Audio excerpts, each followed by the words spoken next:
السلام عليكم ورحمة الله تعالى وبركاته.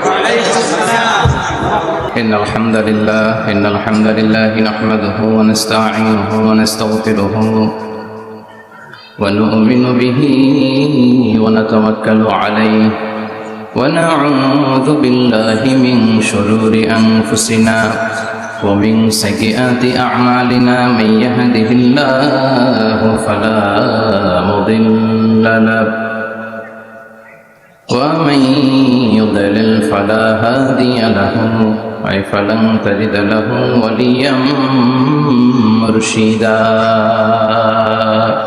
ونشهد أن لا إله إلا الله وحده لا شريك له والذي لا ضد له ولا ند له لا مثل له ولا مثيل له لا وزير له ولا كفيل له لا شبه له ولا شبيه له لا ولد له ولا والد له وهو الواحد الفرد الصمد لم يلد ولم يولد ولم يكن له كفوا أحد.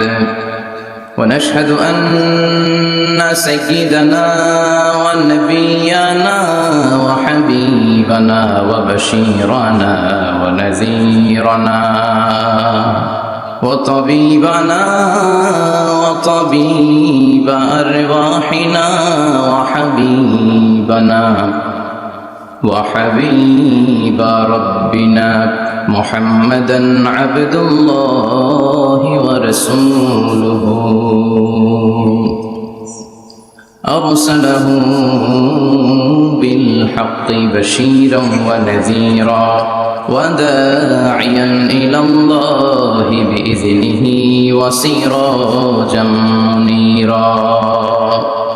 أما بعد فقد قال الله تعالى في كلامه المجيد وفي فرقانه الحميد. أعوذ بالله من الشيطان الرجيم. بسم الله الرحمن الرحيم.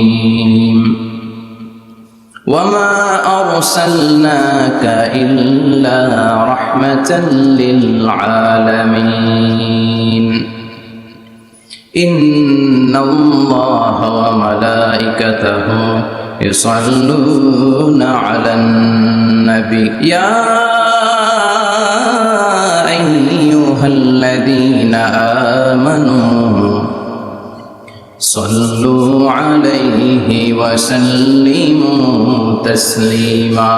اللهم صل على محمد وعلى آل محمد كما صليت على إبراهيم وعلى آل إبراهيم إنك حميد مجيد. اللهم بارك على محمد وعلى آل محمد كما باركت على إبراهيم وعلى آل إبراهيم إنك حميد مجيد. আপনারা সবাই কেমন আছেন? আলহামদুলিল্লাহ, আমিও ভালো আছি। আমাদেরকে ভালো রাখে কে? আমাদেরকে সুস্থ রাখে কে? আবার আমাদেরকে অসুস্থ বানিয়ে পরীক্ষা করে কে? এজন্য সব সময় প্রশংসা করতে হবে কার? সব জায়গায় আল্লাহর প্রশংসা করতে রাজি আছেন? সব সময় আল্লাহর প্রশংসা করতে রাজি আছেন? আওয়াজ করে বলেন, সকালবেলা প্রশংসা করবেন কার? বিকেলবেলা? রাত্রিবেলা? শীতকালে? গ্রীষ্মকালে? ভোট দেওয়ার সময়? ভোট চুরি করার সময়? সব জায়গায় আল্লাহর প্রশংসা থাকার দরকার আছে না নাই? কিন্তু ভোট চুরি করা যাবে না। যাবে? ভোট হচ্ছে আল্লাহর পক্ষ থেকে অনেক বড় একটা আমানত। আর আমানতের ব্যাপারে in the day of judgment, কিয়ামতের কঠিন দিনে আপনাকে জিজ্ঞেস করবে কে? কুল্লুকুম রাঈন ওয়া কুল্লুকুম মাসউলুন আন রাইয়াতিহি। তোমরা প্রত্যেকে দায়িত্বশীল, আর তোমাদের প্রত্যেকের দায়িত্বের ব্যাপারে জিজ্ঞেস করা হবে। চিৎকার করে বলেন ঠিক কিনা? এজন্য আমার ভোট আমি দেব, যাকে খুশি তাকে দেব এমনটা না, সৎ লোক দেখে দেব, ঠিক কিনা? আমার ভোট আমি দেব, ইসলাম প্রিয় লোক দেখে দেব, যারা ইসলামের পক্ষে থাকে, যারা জনগণের বন্ধু, যারা দেশের টাকা বিদেশে পাচার করে না, যারা এক কলমের খোঁচা মেরে কোটি টাকা উধাও করে দেয় না, যারা আমরা বন্যায় কষ্ট পেলে আমাদেরকে দেখতে আসে, এরকম নেতার দরকার আছে না নাই? আবার নেতা ভুল করলেও নেতাকে শুধরে দিতে হয়, ঠিক কিনা? ইমাম সাহেব যদি মসজিদে নামাজ পড়াতে যে ভুল করে, পিছন থেকে শুধরে দিতে হয় না? ইমাম সাহেব নামাজ শুরু করেছেন, ওয়াদ-দুহা ওয়াল-লাইলি ইযা সাজা মা ওয়াদ্দাআকা রাব্বুকা ওয়া মা ক্বালা, এরপরে বিলে গেছে, আর বের হয় না। এরকম হয় না? বিষ্ণু ঈসা ইসলামেরও হতো, সাহাবাদেরও হতো, ভুলে গিয়েছে, বের হয় না, তখন পেছন থেকে শুধরে দিতে হয়। তবে আগে সুযোগ দিবেন, তাকে আপনি চান্স দিবেন, তিনি আবার রিপিট করবে, রিপিট করে সূরাটাকে বের করে আনতে পারে কিনা ট্রাই করবে। 2-3 বার ট্রাই করার পরেও যদি না পারে, পিছন থেকে ঠিক করে দেওয়ার দরকার আছে না নাই? কিন্তু অনেকে আবার পিছনে উৎ পেতে বসে থাকে যে ইমাম ভুল করে কোন জায়গায়। তারাবির নামাজে আমাদের দেশে এই ঝামেলা আছে না নাই? এক হাফেজ সাহেব নামাজ পড়ে, আর এক হাফেজ সাহেব পিছন থেকে কোথায় ভুল হয় একটু দেখি। এই নিয়তে যদি আপনি হেফজ করেন, আপনার দিনও শেষ, দুনিয়াও শেষ, আখিরাতটাও বরবাদ। জোরে বলেন ঠিক কিনা? ভুল হতেই পারে, মানুষ ভুলের ঊর্ধ্বে নয়। কুল্লুকুম খাত্তা, তোমরা সবাই ভুল করো, ওয়া খায়রুল খাত্তাইনা তাওয়াবুন। আরে ভুলকারীদের মধ্যে আল্লাহর কাছে শ্রেষ্ঠ ভুলকারী যে লোক ভুল করার পরে তওবা করে, কার কাছে? আল্লাহর কাছে। আল্লাহর কাজই তওবা কবুল করা। গাফিরিজ যামবি ওয়া কাবিলিত তাওব। আমরা ভুল করব, শয়তান ওয়াসওয়াসা দিবে, আর আল্লাহ মাফ করবে, ঠিক কিনা? কি আল্লাহ আমরা পাইছি, উনি মাফ করার জন্য বসে থাকে 24/7, সপ্তাহের 7 দিন, মাসের 30 দিন, দিনের 24 ঘন্টা তিনি বসে থাকেন, কখন আমার বান্দা চোখের পানি ছেড়ে আমার কাছে ক্ষমা চায় আর আমি আল্লাহ ক্ষমা করে দিব। শয়তান আল্লাহকে চ্যালেঞ্জ দিয়েছিল, আল্লাহ আপনি তো জান্নাতে ঢোকাতে পারবেন না, এতগুলো জান্নাত কেন বানালেন? জাহান্নাম আরো বেশি হলে ভালো হতো। আল্লাহ বললেন কেন? শয়তান বলে, আল্লাহ এই সবগুলার আমি ওয়াসওয়াসা দিয়ে, মুনাফিক বানিয়ে, নাস্তিক বানিয়ে জাহান্নামে ঢুকাবো। আমি চ্যালেঞ্জ দিলাম, ডান দিক থেকে ধোকা দেব, বা থেকে, সামনে থেকে, পেছন থেকে, নিচ থেকে, রগের শিরা উপশিরায় ঢুকে, মাজরার দাম যেখান দিয়ে রক্ত চলাচল করে, ওখানে ঢুকেও আমি ধোকা দেব। আপনি জান্নাতে ঢুকাবেন কেনমে? আল্লাহ বললেন তুমি আমারও চ্যালেঞ্জ দাও, এত বড় সাহস? আমি তো সব রাজার বড় রাজা, মহারাজা। চিৎকার করে বলেন ঠিক কিনা? মহারাজার সাথে চ্যালেঞ্জ দেয়া যায় না। তুমি আমাকে চ্যালেঞ্জ দাও, ওকে ডান, আই টেক ইউর চ্যালেঞ্জ। আমিও তোমার চ্যালেঞ্জ নিলাম। তুমি আজীবন ধোকা দিবা, আজীবন তুমি গুমরা করবা, বেনামাজি বানাবা, জালিম বানাবা, কিন্তু আমার বান্দা কোনো তাফসীরুল কোরআনের মাহফিলে এসে, কোন এক ওয়াক্তের নামাজে মসজিদে ঢুকে, অথবা মাঝরাতে ঘুম ভেঙে গেলে তাহাজ্জুদের জায়নামাজে চোখের পানি ছেড়ে যখন ক্ষমা চাইবে, আমি সব গুনাহ মাফ করে দেব, তুই কি করবি? চিৎকার করে পড়েন আল্লাহু আকবার। এজন্য ভুল নাই এমন কোনো মানুষ নাই, ভুল হয়নি শুধু নবীদের, এজন্য তারা মাসুম। আহলুস সুন্নাহ ওয়াল জামাআর ইতিকাদ হচ্ছে নবীদের কোনো ভুল নাই, ঠিক কিনা? ছোটখাটো যে ব্যাপারগুলো ঘটেছিল সেগুলো আল্লাহ অবশিষ্ট থাকতে দেননি, সেগুলোকে আল্লাহ ঠিক করে দিয়েছেন। চিৎকার করে পড়েন সুবহানাল্লাহ। এজন্য ইমাম যদি ভুল করে, আপনারা পেছন থেকে চান্স দিবেন ওনাকে শুধরে নেয়া, কিন্তু উনি শুধরে নিতে পারছেন না, তখন পেছন থেকে লোকমা দেওয়ার দরকার আছে না নাই? তো এই জন্য ইমাম যদি ভুল করে, পেছন থেকে শুধরে দিতে হয়। ইমাম শব্দের অর্থ নেতা। মসজিদের যিনি ইমাম উনি আমাদের নেতা, আর সমাজে যারা থাকে তারা কি কয়? পাবলিক, এরাও নেতা। সমাজের নেতা তো আরো বড় নেতা, ঠিক কিনা? নেতা যত বড়, ভুল করার সম্ভাবনাও তত। এজন্য মসজিদের নেতাকে যেমনি আমরা শুধরে দিয়েছি, সমাজের নেতারাও ভুল করলে শুধরে দিতে হবে। চিল্লায় বলেন ঠিক কিনা? এজন্য আপনার এই আমানত যে কোনো জায়গায় ব্যবহার করা যাবে না, যাকে মন চায় তাকে ভোট দেওয়া যাবে না। ভালো লোক দেখে, আমরা বিএনপি বুঝি না, আওয়ামী লীগ বুঝি না, জাতীয় পার্টি বুঝি না, জামাত ইসলাম বুঝি না, ঐক্যফ্রন্ট বুঝি না, কিচ্ছু বুঝি না। আমরা সাধারণ মানুষ বুঝি, যারা ইসলাম প্রিয়, যারা কোরআন প্রিয়, যারা আল্লাহকে ভালোবাসে, যারা জনগণের সুখে দুঃখে থাকে, তাদেরকে আমরা ভোট দিয়ে জয়যুক্ত করব। চিৎকার করে বলেন ঠিক কিনা? আল্লাহ আমাদেরকে সহিহ সমঝ দান করুক, আমরা পড়ি আমিন। আসুন আমরা ফরমালি আজকের এই বিশাল প্রোগ্রাম থেকে আল্লাহকে অফিসিয়ালি একটা থ্যাঙ্কস জানাই, ধন্যবাদ জানাই, যে আল্লাহ তাআলা এত রাতেও এই চমৎকার পরিবেশে বসবার তৌফিক এনায়েত করে দিয়েছেন। নির্বাচনের কারণে এত বড় গ্যাদারিং করা যায় না, আসলে এটা বাস্তবতা। কোত্থেকে কি হয়ে যায়, এজন্য অনেক জায়গায় অনুমতিও দিতে চায় না। আবার অনেক জায়গার জনপ্রতিনিধিদের আবার অ্যালার্জি আছে, এরা মাহফিলের নাম শুনলেই অ্যালার্জি শুরু হয়ে যায়, আছে না নাই? এই এলাকার জনপ্রতিনিধি খুব ভালো, ইসলাম প্রিয়, এত বড় গ্যাদারিং কিন্তু কোনো বাদ সাদে নেই, তার মানে এরা ইসলামের পক্ষে, ঠিক কিনা? যারা ইসলামের পক্ষে তাদের জন্য আমাদের অন্তর থেকে দোয়া আছে না নাই? আর যারা ইসলামের বিপক্ষে, whoever you are, I don't care, তুমি যেই হও না কেন, তুমি যদি ইসলামের বিপক্ষে যাও, তোমার জন্য আমার অন্তরে এক ফোঁটা দরদ নাই। এজন্য যারা এই প্রোগ্রামের অনুমতি দিয়েছেন তাদেরকে শুকরিয়া জানাই। পুলিশ প্রশাসনের ভাইরা অনেক সময় এসে থাকেন, তাদেরকেও শুকরিয়া জানাই। মিডিয়া কর্মী তো আজকে অনেক চলে আসছে, আমাদেরকে এখন কথা বলতে গেলে অনেক মাপজোক করে কথা বলতে হয়। এজন্য মিডিয়াটাকে আমাদের ভালোভাবে কাজে লাগাতে হবে। সম্মানিত ভাইরা, আসুন আমরা অফিসিয়ালি আল্লাহকে একটা থ্যাঙ্কস দেই যে আল্লাহ তাআলা আমাদেরকে এখানে আসার বসার, মহাবিশ্বয় মহাগ্রন্থ আল কোরআন থেকে কথা শুনবার তৌফিক এনায়েত করলেন।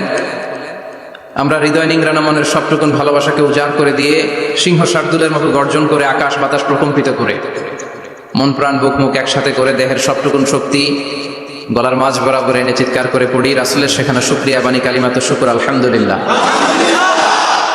সবাই পড়েন, রব্বানা লাকাল হামদ হামদান কাসীরান তাইয়িবান মুবারাকান ফীহি ইয়া রাব্বি লাকাল হামদু কামা ইয়ানবাগি লিজালালি ওয়াজহিকা ওয়া আযীমি সুলতানিকা লাকাল হামদু বিল ঈমান লাকাল হামদু বিল ইসলাম লাকাল হামদু বিল কুরআন। আমরা প্রশংসা করলাম কার? আল্লাহর প্রশংসা করতে ভালো লাগে? যে বান্দা প্রশংসা করে বেশি বেশি, আল্লাহ তার উপর খুশি হয়ে যায়। বান্দা যখন কিছু খায়, খেয়ে বলে আলহামদুলিল্লাহ, আল্লাহ তার উপর খুশি হয়ে যায়। বান্দা যখন কিছু পায়, পেয়ে যদি বলে আলহামদুলিল্লাহ, আল্লাহ নেয়ামতের বাড়িধারা তার উপর আরো বাড়িয়ে দেয়।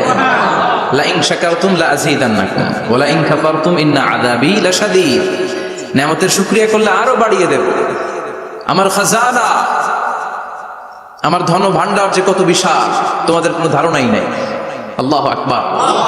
হাদিসে কুদসিতে আল্লাহ বলেন, ইয়া ইবাদি, হে গোলামেরা, লাউ আন্না আউওয়ালাকুম ওয়া আখিরাকুম ওয়া ইনসাকুম ওয়া জিন্নাকুম কামু আলা সাঈদিন ওয়াহিদ। পৃথিবীর সব মানুষগুলো, সাইয়েদনা আদম থেকে শুরু করে কিয়ামত পর্যন্ত যারা আসবে, সবাই যদি একটা বিশাল ময়দানের উপর দাঁড়িয়ে তাদের মনের যত চাহিদা আকুতি আছে সবকিছু আমার কাছে বলে, তারা যা চায় সবই যদি আমি দিয়ে দেই, প্রত্যেকের যত চাওয়া পাওয়া আছে সবও যদি আমি পূরণ করে দেই, আমার খাজিনা, আমার ধনভাণ্ডারের 1 ইঞ্চিও কমবে না। কত বড় ধনভাণ্ডারের তিনি মালিক। আল্লাহু আকবার। এজন্য বিপদে পড়লে চাইবো কার কাছে?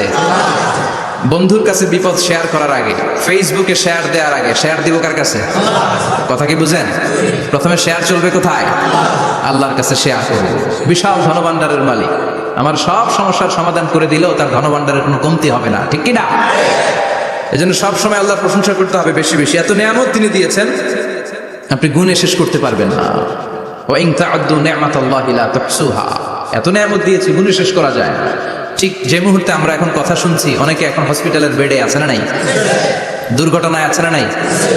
ঋণের বোঝায় জর্জরিত, পাওনাদাররা বাড়িতে এসে ঝামেলা করে ঘরে থাকতে পারে না, আছে না নাই? মামলা হামলা ঝামেলা জুলুম, নানা কারণে নানা জায়গায় মানুষেরা বিপদে আছে। অনেকের ক্যান্সার, যেটার কোনো অ্যান্সার নাই, দেহের সেলের ভিতরে, প্রত্যেকটা সেলে কোষের ভিতরে জ্বালা ধরে গিয়েছে, হসপিটালের বেডে বসে মৃত্যুর প্রহর গুনছে, এরকম আছে না নাই? ঠিক সেই মুহূর্তে আমরা খুব শান্তিপূর্ণভাবে মহাবিশ্বয় মহাগ্রন্থ আল কোরআন থেকে কথা শুনতে বসতে পেরেছি। এজন্য শুকরিয়া চলবে কার? আল্লাহ, তুমি আজকের মাহফিলটাকে আমাদের নাজাতের ওসিলা বানাও। আমরা যেন তোমার শুকরগুজার বান্দা হতে পারি, তুমি তৌফিক দাও। কোম্পানিগঞ্জ বাজার শ্রমিক ফেডারেশনের উদ্যোগে 8ম বার্ষিক ওয়াজ দোয়ার মাহফিল। সমাজে পরিবর্তন আসতে শুরু করেছে। আগে শ্রমিক ফেডারেশনের এরা যাত্রাপালা করতো, তাই না? নাচানাচি, দুনিয়াকে মজা লেলো, রুব্বানে নাচে কোমর দোলাইয়া, না? উনিও জানেন রুব্বানে নাচে কোমর দুলাইয়া, ফেরেশতারা বলবে তো করে পিডামো আমরা ঝুলাইয়া। মায়ের আছে না নাই? প্রশ্ন করা হবে, কবরে যেতে না যেতেই প্রশ্ন করা হবে। মরতে আমাদেরকে হবেই। আকসিরু যিকরা হাযিমিল লাযযাত, পৃথিবীর সব স্বাদকে পানসা করে দেয় ওই বিষয়টাকে বেশি বেশি স্মরণ করো। বিশ্বনবী বলেছেন সব স্বাদকে পানসা করে দেয় কি? মরণ। ঠিক কি না? The most certain thing in our life is death, and the most uncertain thing in our life is the time of death. আমাদের জীবনের সবচাইতে সুনিশ্চিত বিষয় হচ্ছে মরণ, মরতে হবেই। কিন্তু সবচেয়ে অনিশ্চিত বিষয় হচ্ছে দ্য টাইম অফ ডেথ, কখন মরবো, কোথায় মরবো এটা জানি না, তাই না? আমরা যে মরবো এটা সবাই জানেন না? কথা বলেন। সবাই জানি, কিন্তু কখন মরবো জানেন? কিভাবে মরবো জানেন? কখন যে মৃত্যুর সময়টা চলে আসবে আমরা কেউ জানি না। এবং একটা মানুষের জীবনের সবচাইতে ভয়ঙ্কর অভিজ্ঞতা হচ্ছে এই মৃত্যু। আর এই এক্সপেরিয়েন্স, এই অভিজ্ঞতার কথা কাউকে শেয়ার করে যাওয়া যায় না। কেমন লেগেছিল তার বলে যাওয়ার আগেই তাকে উড়াল দিতে হয়, ঠিক কি না? এজন্য পরিবর্তন আসতে শুরু করেছে। বাজার শ্রমিক ফেডারেশনের ভাইরা আজকের এই চমৎকার প্রোগ্রামের অ্যারেঞ্জ করেছে। আমি আন্তরিক শুভেচ্ছা এবং মোবারকবাদ তাদেরকে জানাই। কোম্পানিগঞ্জ হাই স্কুল প্রাঙ্গণ, আলহামদুলিল্লাহ। আজকে সভাপতি জনাব হাজী মোহাম্মদ কামাল উদ্দিন সাহেব, চেয়ারম্যান 15 নং নবীপুর। সহসভাপতি হচ্ছে জনাব হাজী মোহাম্মদ জহিদুল হোসেন ভুইয়া সাহেব, আপনি, মাশাআল্লাহ। তারপর প্রধান অতিথি হচ্ছে জনাব আলহাজ মোহাম্মদ ইউসুফ আব্দুল্লাহ হারুন সাহেব, আল্লাহ কবুল করুক। যারা আসছে, যারা আসবে, আল্লাহ সবাইকে কবুল করুক। মাইকের আওয়াজ যে বোনেরা শুনছে, আল্লাহ তাদেরকেও কবুল করুক। সম্মানিত ভাইরা, আমি আপনাদের খেদমতে আল কোরআন আল কারীম থেকে ছোট্ট একটা আয়াত তেলাওয়াত করেছি। এই আয়াতের আলোকে কিছু কথা আপনাদের সামনে উপস্থাপন করার চেষ্টা করব ইনশাআল্লাহ। সবাই পড়েন ইনশাআল্লাহ। রব্বুল আলামিন ইরশাদ করছেন, ওয়ামা আরসালনাকা ইল্লা রাহমাতাল লিল আলামিন। মুখস্থ আছে না সবার? পড়েন, ওয়ামা আরসালনাকা ইল্লা রাহমাতাল লিল আলামিন। সূরাতুল আম্বিয়ার ছোট্ট একটা আয়াত, যে সূরাটা আল্লাহ তাআলা নবীদের জন্য ডেডিকেট করেছেন। এখানে আল্লাহ বলছেন, ওমা আরসালনাকা ইল্লা রাহমাতাল লিল আলামিন। I have sent you as a mercy, as a rahma, as a barakah, as a blessings for the whole world, for the entire world. ও নবী, আপনি গোটা বিশ্বের জন্য রহমত, শুধু মানব গোষ্ঠীর জন্য না, শুধু দানব গোষ্ঠীর জন্য না, জিনদের জন্য না, প্রাণীকুলদের জন্য না, শুধু ফেরেশতাদের জন্য না, গোটা বিশ্বের জন্য বিশ্বনবীকে রহমত বানিয়ে পাঠিয়েছে কে? সবার জন্য রহমত। খোশ মেজাজের মানুষ ছিলেন, নরম দিলের মানুষ ছিলেন। ফাবিমা রাহমাতিন মিনাল্লাহি লিনতা লাহুম ওয়ালাউ কুনতা ফাদদান গালিযাল কলবি লানফাদ্দু মিন হাওলিক। আল্লাহ বললেন, ও নবী, আপনার হৃদয়টা বড় নরম, সফট হার্টেড মানুষ আপনি, কোমল হৃদয়ের মানুষ আপনি, খোশ মেজাজের মানুষ। বিশ্বনবী এত খোশ মেজাজের মানুষ ছিলেন, বিশ্বনবী যেখানেই যেতেন ওখানে মানুষের ভিড় হয়ে যেত। যেখানেই যেতেন পিছু পিছু লোকজন ছুটতো, কারণ খোশ মেজাজের তো, সফট হার্টেড, হৃদয়টা কোমল। ওনার সাথে কথাই বলতে মনে চায়, টাইম পাস করতে মনে চায়। আল্লাহু আকবার। বাচ্চাদের জন্য রহমত। ছোট বাচ্চারা বিশ্বনবীর সামনে যদি কখনো চলে আসতো, বিশ্বনবী ওনার কোমল হাতটা বাচ্চাদের মাথার মধ্যে হাত বুলিয়ে দিতে। এমন কোন বাচ্চা বিশ্বনবীর সামনে দিয়ে ক্রস করতে পারতো না যে বাচ্চার মাথায় বিশ্বনবী হাত বুলাতেন না। নাতিদেরকে অনেক আদর করতেন। হাসান আর হুসাইন রাইহানাতাইন, বিশ্বনবীর সুগন্ধি। হাসান বিশ্বনবীর কোলে উঠলে সাইয়েদনা হুসাইন কোলে ওঠার জন্য কান্না করতেন। আবার হুসাইন কোলে উঠলে হাসান কান্না করতেন। আবার সাইয়েদনা হাসান বিশ্বনবীকে ঘোড়া বানিয়ে বিশ্বনবীর পিঠের উপরে বসে বিশ্বনবীর চুল ধরে টেনে টেনে খেলা করতে। বিশ্বনবী ঘোড়া, আর ঘোড়ার বাদশা হচ্ছে হাসান। সুবহানাল্লাহ পড়বেন না? কি খুনসুটি, কি সম্পর্ক! স্ত্রীদের সাথে ভালো আচরণ, কম্প্যানিয়ন্স যারা আছে সাথীদের সাথে ভালো আচরণ, সবার সাথে ভালো আচরণ, সবার জন্য রহমত। এজন্য আল্লাহ বললেন, ওয়ামা আরসালনাকা ইল্লা রাহমাতাল লিল আলামিন। I have sent you as a mercy for the entire universe. ও নবী, আপনি সবার জন্য রহমত, আপনি সবার জন্য কল্যাণ। আপনার মধ্যে রহমতের বারিধারা এত বেশি, আপনি হ্যাঁ বললে শরীয়তের হুকুম হালাল হয়ে যায়, আপনি না বললে শরীয়তের হুকুম হারাম হয়ে যায়। আবার আপনি আঙ্গুল তুললে চাঁদ দুই ভাগ হয়ে যায়, জমিন থেকে পা তুললে আপনি আকাশে মেরাজে চলে যান। কি স্ট্যাটাস! কুড ইউ ইমাজিন কি স্ট্যাটাস আল্লাহ ওনাকে দিয়েছে। উনি হ্যাঁ বললে এটা হালাল, কারণ কোনটা হালাল কোনটা হারাম এটা ওনার কাছ থেকে জেনেছে। উনি যদি বলে ইয়েস, করতে পারবেন আপনারা, হালাল, কোটি কোটি মানুষের জন্য পারমিসিবল, লিগাল। উনি যদি বলেন নো, আমাদের সবার জন্য এটা হারাম। কোটি কোটি মানুষ আর করতে পারবো না। ফুল তুলেছেন, চাঁদ 2 ভাগ হয়েছে, পা তুলেছেন, মেরাজে চলে গিয়েছে। আল্লাহু আকবার। তার মানে এমন নবী যে নবীর হা এবং না এগুলো শরীয়তের দলিল, ঠিক কিনা? এ নবী এমন নবী, এ নবীরে বাদ দিলে কোরআন বোঝা যায় না, এ নবীরে বাদ দিলে হাদিস বোঝা যায় না, এ নবীরে বাদ দিলে নামাজ বোঝা যায় না, ঠিক কিনা? কারণ কেমন করে নামাজ পড়তে হবে এই নবী আমাদেরকে হাতে কলমে শিখিয়েছে। সল্লু কামা রাআইতুমুনি উসাল্লি, আমি যেমনি সালাত পড়ি তেমনি পড়ো। বিশ্বনবী যেমন শিখিয়েছেন তার বাইরে অন্য কোন নিয়মে সালাত পড়লে হবে নাকি? কথা বলেন। ফজরের সালাত 2 রাকাত, আপনি যদি পড়েন 3 রাকাত, কবুল হবে নাকি? 4 রাকাত পড়লে, 6 রাকাত, 12 রাকাত এরকম পড়লে মাইরা সালা নাই, কবুল হবে না। অনেক বেশি করেছেন, সময়ও দিয়েছেন বেশি, কবুল হবে না। কেননা বিশ্বনবী যেভাবে শিখিয়েছে ওইভাবে করেন নাই তো, ঠিক কিনা? আবার বিশ্বনবী যেমন রোজা রেখেছেন তেমন রাখতে হবে। কেমন করে রোজা রাখতে হয় বিশ্বনবী শেখালেন। ফজর থেকে শুরু করে সন্ধ্যা পর্যন্ত রোজা রাখবেন। আপনি সকাল থেকে শুরু করে আসর পর্যন্ত রেখে আসরের পর ইফতারি করলে হবে নাকি? কথা বলেন। কারণ বিশ্বনবীর পদ্ধতিতে হয় নাই। আবার এই নবীকে বাদ দিলে হজ বোঝা যায় না, কেননা এই নবী কেমন করে হজ করতে হয় আমাদেরকে শিখিয়েছেন। বিশ্বনবী ওনার পুরো জীবনে 4টা উমরা করেছেন, একটা মাত্র হজ করেছেন। আর বলেছেন খুযু আন্নী মানাসিকাকুম, কেমন করে হজ করতে হয় আমার কাছ থেকে তোমরা শিখে নাও। হজের সিস্টেম কি আমার থেকে শিখে নাও। মাত্র একবার হজ করেছেন, তাতেই হজের সব আহকামগুলো আমাদের কাছে ক্রিস্টাল ক্লিয়ার, স্বচ্ছ কাচের মতো, স্ফটিক কাচের মতো, স্বচ্ছ পানির মতো, এত সুন্দর তিনি বর্ণনা দিয়েছেন। এই বর্ণনার উপর ভিত্তি করে লক্ষ লক্ষ মানুষ গোটা বিশ্ব থেকে কাবার প্রান্তরে জমা হয়, ঠিক কিনা? মাসাবাতান লিন্নাসি ওয়া আমনা, গোটা বিশ্বের মানুষের মিলন কেন্দ্র। আপনি যখন মসজিদুল হারামে যাবেন, মসজিদে নববীতে যাবেন, দেখবেন আজান হয়ে গেলে লক্ষ লক্ষ মানুষ কাবার দিকে ছুটে, ঠিক কিনা? আজান হওয়ার সাথে সাথে শারে আল হিজরা দিয়ে, জারওয়াল দিয়ে, গাজ্জা দিয়ে, আজিয়াদ রোড দিয়ে পঙ্গপালের মতো মানুষগুলো কাবা কেন্দ্রিক হতে শুরু করে। কারণ কাবা হচ্ছে অ্যাসেম্বলি পয়েন্ট, গ্যাদারিং পয়েন্ট, এটা মিলন কেন্দ্র। এই কাবাকে কেন্দ্র করে প্রতিদিন লক্ষ লক্ষ মানুষের মিলন মেলা বসে, চিল্লায় বলেন ঠিক কিনা? কেমন করে হজ পালন করবেন বিশ্বনবী শেখালেন। কারণ বিশ্বনবীরে বাদ দিলে হজ বোঝা যায় না। তার মানে বুঝলাম উনি হ্যাঁ বললে হালাল, না বললে হারাম। উনারে বাদ তো কোরআন বাদ, উনি বাদ তো হাদিস বাদ। কথা বলেন। উনি বাদ তো নামাজ বাদ, উনি বাদ তো রোজা বাদ, উনি বাদ তো হজ বাদ। এজন্য উনারে বাদ দিলে কোরআন বোঝা যায় না, নামাজ বোঝা যায় না, উনারে বাদ দিলে হজ বোঝা যায় না। তাই উনার সাথে যারা বেয়াদবি করবে ওদেরকেও এমনি এমনি ছেড়ে দেয়া যায় না। বিশ্বনবীর সাথে যদি বেয়াদবি করে এটা অনেক বড় ধরনের বেয়াদবি, এটা রাষ্ট্রীয় আইন করে ওকে শাস্তি দিতে হবে, ঠিক কিনা? বিশ্বনবীর বিরুদ্ধে যদি ব্লগে কিছু লিখে, কেউ ব্লগ লিখে, বিশ্বনবীর পারিবারিক জীবন নিয়ে যদি কেউ কটু কথা বলে, বাজে মন্তব্য করে, বিশ্বনবীর ব্যাপারে যদি শাহবাগের চত্বর থেকে, প্রজন্ম চত্বর থেকে কোনো কথা বলে, ওই বেয়াদব গুলারে ফাঁসির রশিতে ঝুলানোর দরকার আছে না নাই? Very sensitive issue. বিশ্বনবীর সম্মান গোটা উম্মার সম্মান। কারণ বিশ্বনবী বাদ তো পুরো ইসলাম বাদ। এজন্য আমার নবীর বিরুদ্ধে কথা বললে ওর সাথে আমাদের কোনো কথা নাই, চিল্লায় বলেন ঠিক কিনা?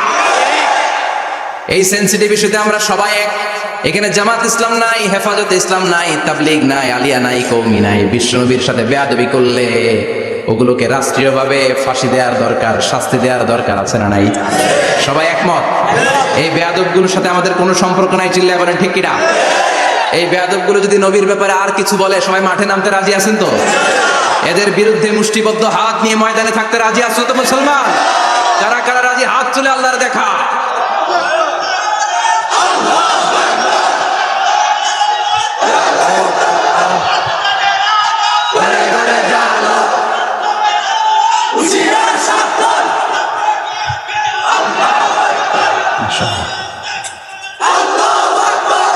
আল্লাহ তুমি কবুল করো। বিশ্বনবীর ভালোবাসা যেন আমরা অন্তরে রাখতে পারি, তুমি তৌফিক দাও। বিশ্বনবীর অনুসরণ এবং ভালোবাসা ছাড়া আল্লাহকে পাওয়া যাবে? আল্লাহকে যে পাইতে চাই হাজরাতের অনুসরণে, আরশ কুরসি লৌহ কালাম না চাইতে পেয়েছে সে। আজ রাতের অনুসরণে আরশ কুরসি লৌহ কালাম না চাইতে পেয়েছে সে। সুবহানাল্লাহ পড়েন। এজন্য আল্লাহ বললেন, নবী আপনাকে আমি গোটা বিশ্বের মানুষের জন্য রহমত করে পাঠালাম, আবার আপনার চরিত্রটা গোটা বিশ্বের মানুষের জন্য আমি মডেল করে দিলাম। আল্লাহু আকবার। ওয়া ইন্নাকা লাআলা খুলুকিন আযীম। ও নবী, চমৎকার একটা চরিত্রের উপরে আমি আপনাকে প্রতিষ্ঠিত রেখেছি। And verily you are on a very good standard of character. ও নবী, আপনার চরিত্রটা বড় সুন্দর। আপনার চরিত্রের মতো গোটা বিশ্বের কারো চরিত্র হতে পারে? পা থেকে মাথা পর্যন্ত বিশ্বনবীর চরিত্রে একটা কালো দাগ বসানোর মতো ক্ষমতা কারো আছে নাকি? কারণ বিশ্বনবীর চরিত্র হলো কোরআনের চরিত্র। মা আয়েশাকে বলা হলো, মা আমাদের পেয়ারা নবীর চরিত্র কেমন ছিল আমাদেরকে বলে শোনান। মা আয়েশা বললেন, ও সাহাবীরা, বিশ্বনবীর চরিত্র ছিল কোরআনের চরিত্র। কানা খুলুকুহু আল কোরআন। বিশ্বনবীর চরিত্র ছিল কোরআনের চরিত্র। পুরো কোরআনে 30 পারাতে থিওরিটিক্যালি যা বলে শোনানো হয়েছে, বিশ্বনবীর জীবনীতে চরিত্রে প্র্যাকটিক্যালি ওই সব কিছু করে দেখানো হয়েছে। পুরো কোরআনে 30 পারাতে থিওরিটিক্যালি যা বলা, বিশ্বনবীর চরিত্রে প্র্যাকটিক্যালি সেটা করে দেখানো। সুবহানাল্লাহ বাড়িতে দিয়ে বলেন। আবার বিশ্বনবীর আরেক স্ত্রী উম্মে সালামা বলতেন, ইনদামা ইয়ামশি রাসূলুল্লাহি আলাল আরদি কাআন্নাল কুরআনা ইয়ামশি আলাইহি। যখন বিশ্বনবী রাস্তার উপর দিয়ে হেঁটে যেত, মনে হয় কোরআন শরীফটা রাস্তার উপর দিয়ে হেঁটে হেঁটে যায়। কোরআনুল কারীম রাস্তা দিয়ে হেঁটে হেঁটে যাচ্ছে, মনে হচ্ছে যে এটা বিশ্বনবী নয়, এটা জীবন্ত কোরআন। পড়েন আল্লাহু আকবার। এজন্য এই নবীকে আল্লাহ এমন স্ট্যাটাস দিয়েছেন, পৃথিবীর কোন নবীকে তেমন স্ট্যাটাস দিয়েছে নাকি? এই নবীকে আল্লাহ এমন মর্যাদা দিয়েছে, গোটা বিশ্বের কাউকে এমন মর্যাদা দিয়েছে নাকি? এমন কিছু গুণাবলী, ক্যারেক্টারিস্টিক্স আল্লাহ বিশ্ব নবীকে দিয়েছে, পৃথিবীর কোন নবীকে সেগুলো দেয় নাই। সুবহানাল্লাহ। খুশি না বেজা? খুশি তো সবাই? কি দিয়েছেন, কি স্পেশাল এক্সট্রা স্ট্যাটাস আল্লাহ তাআলা বিশ্ব নবীকে দিয়েছেন আমরা শুনি। এক নাম্বার স্ট্যাটাস হলো সাহিবু শাক্কিস সাদর। বিশ্ব নবীর সিনা চাক হয়েছে, পৃথিবীর কোন নবীর সেটা হয় নাই। সুবহানাল্লাহ। 2 বার হয়েছে এটা বিশ্ব নবীর জীবনে। হালিমাতু সাদিয়ার বাড়িতে যখন দুধ পান করতে গিয়েছিল তখন হয়েছিল, আবার মেরাজের রাতে হয়েছিল।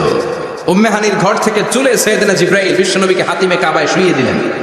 এরপর গলার নিচ থেকে শুরু করে নাভি পর্যন্ত বুকটা কেটে ফেললেন, বিশ্বনবীর হৃদয়টাকে বের করলেন, জামজামের পানি দিয়ে ধৌত করলেন, আবার পেটের ভেতরে হৃদয়টাকে ঢুকিয়ে দিলেন। দিস ইজ কল্ড শাক্কে সাদার। উর্দু ফার্সিতে বলে সিনা চাক, ইংরেজিতে বলে ওপেন হার্ট সার্জারি। সুবহানাল্লাহ পড়বেন না? আমাদের অনেকের ওপেন হার্ট সার্জারি হয় না, গলা থেকে নাভি পর্যন্ত কাটা, সেলাই করে দিলে আবার বাঁচে। এটা বিশ্বনবীর সিনা চাক থেকে আবিষ্কার হয়েছে। পড়েন আল্লাহু আকবার। যে সমস্ত সাহাবারা বিশ্বনবীকে খালি গায়ে দেখেছে, উদম গায়ে দেখেছে, তারা বর্ণনা করেছে 2টা কাপড় মাঝখান দিয়ে সেলাই করলে যেমনি দাগ দেখা যায়, আমরা বিশ্বনবীর গলা থেকে নাভি পর্যন্ত এরকম সেলাইয়ের দাগ দেখতে পেয়েছি। শাক্কুস সাদার, special status of the last Messenger Muhammad সাল্লাল্লাহু। আর কোন নবীকে আল্লাহ এটা দেয় নাই। খুশি না বাজা? আবার উনি হলেন সাহিবুল মেরাজ। ওনার মেরাজ হয়েছে, আর কোন নবীর হয়েছে নাকি? কথা বলেন। বিশ্বনবীর হৃদয়টা বড় ভাঙা, কলিজার টুকরা স্ত্রী খাদিজা নাই, যাকে সবচেয়ে ভালোবাসতেন, সবচেয়ে প্যার করতেন, যাকে মাহাব্বাত করতেন। এবং সাইয়েদাতুনা খাদিজার জন্য বিশ্বনবী মা আয়েশাকে ধমকও দিয়েছেন। সাইয়েদাতুনা খাদিজার কথা যখন বিশ্বনবী বলে বেড়ায় মা আয়েশার কাছে, খাদিজার কথা বললে মা আয়েশা বলতেন, ও নবী, কোন জাহিলি যুগে এক বুড়ি মহিলার সাথে আপনার বিয়ে হয়েছিল, মরে গিয়েছে, কবরে শুয়ে আছে। ওই মহিলার পরে কত সুন্দরী সুন্দরী নারীরা আমরা আপনার ঘরে আসলাম, তারপরে ওই বুড়ির কথা আমাদেরকে বলেন কেন? ওই বুড়ির কথা শোনান কেন? বিশ্বনবী রেগে গেলেন। সাইয়েদাতুনা খাদিজাকে বুড়ি বলার কারণে বিশ্বনবী মা আয়েশার চোয়ালটা এইভাবে চেপে ধরেছে। কোনোদিন স্ত্রীর গায়ে হাত তোলেননি, শুধু এই একবার খাদিজাকে বুড়ি বলার কারণে মা আয়েশার থুতনি চেপে ধরেছিলেন। আল্লাহু আকবার। আবার বিশ্বনবী বলতেন, রুজিকতু হুব্বাহা, খাদিজার ভালোবাসা আল্লাহ আমার হৃদয়ে ঢুকিয়ে দিয়েছে। আবার বিশ্বনবী দোয়া করলে বলতেন, ও আল্লাহ, ওই কিয়ামতের ময়দানে যেদিন বন্ধু বন্ধুরে চিনবে না, বাবা ছেলের চিনবে না, মা তার মেয়ের চিনবে না, পীর সাহেব মুরিদরে চিনবে না, মুরিদ পীর সাহেবরে চিনবে না। ওই কঠিন দিনে যেন আমি আমার কলিজার টুকরা খাদিজারে ভুলে না যাই, ওই কঠিন দিনে আমি যেন আমার খাদিজারে চিনতে পারি। সুবহানাল্লাহ। তার মানে ভালোবাসা বেশি না কম? সাইয়েদাতুনা খাদিজা ইন্তেকাল করলেন জাবালে হাজুনের পাশে ওনার কবর। যারা হজ উমরা করতে গিয়েছেন দেখেছেন না, মক্কা একটা কবর আছে, এটা মাকবারাতুল মা'লা, মা'লা, কিন্তু এটারে বাংলাদেশিরা বলে জান্নাতুল মুআল্লা। কি বলে? এটারে জান্নাতুল মুআল্লা বলবেন না, কারণ এই কবরস্থানে অনেক কাফির মুশরিকেরও কবর আছে, তো ওদের কবরস্থান কি জান্নাত হতে পারে? এটাকে মাকবারা বলবেন। মাকবারা মা'লা বা মুআল্লা, আর মদিনায় হচ্ছে মাকবারাতুল বাকিয়া। মুআল্লা কবরস্থান মক্কায়, আর বাকি কবরস্থান মদিনায়। এর পাশে বিশাল এক পাহাড়, হেরেম শরীফ থেকে দেখা যায় জাবালে হাজুন, এর পাদদেশে বিশ্বনবী নিজ হাতে সাইয়্যিদাতুনা খাদিজাকে কবর দিয়েছেন। কবর দিয়ে সবাই চলে যায়, বিশ্বনবী যায় না। দাঁড়িয়ে দাঁড়িয়ে কাঁদতে লাগলেন। সাইয়েদনা আবু বকর বলে, নবী চলেন ঘরে ফিরে যাই। বিশ্বনবী বললেন, তুমি যাও, আমি যাব না।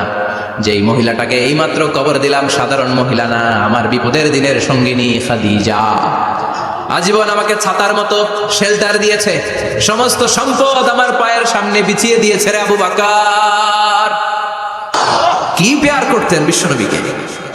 সাইয়েদাতুনা খাদিজা ইন্তেকাল করলেন, চাচা আবু তালেব ইন্তেকাল করলো। দাওয়াত দেওয়ার জন্য বিশ্বনবী ওই তায়েফের ময়দানে গেলেন। তায়েফের ছেলেরাও পাথর মেরে বিশ্বনবীর দেহটারে ঝাঁঝরা করে দিল। বলেন ঠিক কিনা? খেয়ে না খেয়ে দিন প্রচারের কাজে নিজেকে দিয়েছ বিলিয়ে, তায়েফের কাফিরেরা চিনল না সে আলো, দুষ্ট ছেলেদের পিছু দিল লেলিয়ে। পাথরের আঘাতে ক্ষত বিক্ষত হয়ে সারা শরীর থেকে রক্ত ঝরে। হে রাসূল তোমাকে ভুলি আমি কেমন করে, হে রাসূল তোমাকে ভুলি আমি কেমন করে। ঠিক না? খাদিজা নাই, আবু তালেব নাই, তায়েফে যে মার খেয়ে আসলেন, অন্তরটা একেবারে ভাঙা, আর মন বসে না, কিচ্ছু ভাল লাগে না। বিশ্বনবীর মনের ভেতরে হাহাকার। বিশ্বনবীর মনে হলো ডানে বায়ে দুনিয়ায় আমার মনে হয় কেউ নাই। বিশ্বনবী দুনিয়ায় বসে কষ্ট পায়, আরশের উপর থেকে এগুলো দেখে কে? আল্লাহ প্ল্যান করছেন কেমন করে আমার বন্ধুর মনটারে ভালো করা যায়। বিশ্বনবীকে স্পেশাল সারপ্রাইজ দেওয়ার জন্য আল্লাহ প্ল্যান করলেন। জিব্রাইল ডেকে বললেন, ও জিব্রাইল, আমার পেয়ারা নবীকে স্পেশাল সারপ্রাইজ দিব, কিন্তু এই সারপ্রাইজের গিফটটা তোমার হাত দিয়ে আমি দিতে চাই না, তুমি দিয়ে আসলে হবে না। আমার পেয়ারা নবীকে দুনিয়া থেকে টান দিয়ে আমার আরশের উপরে নিয়ে আসো।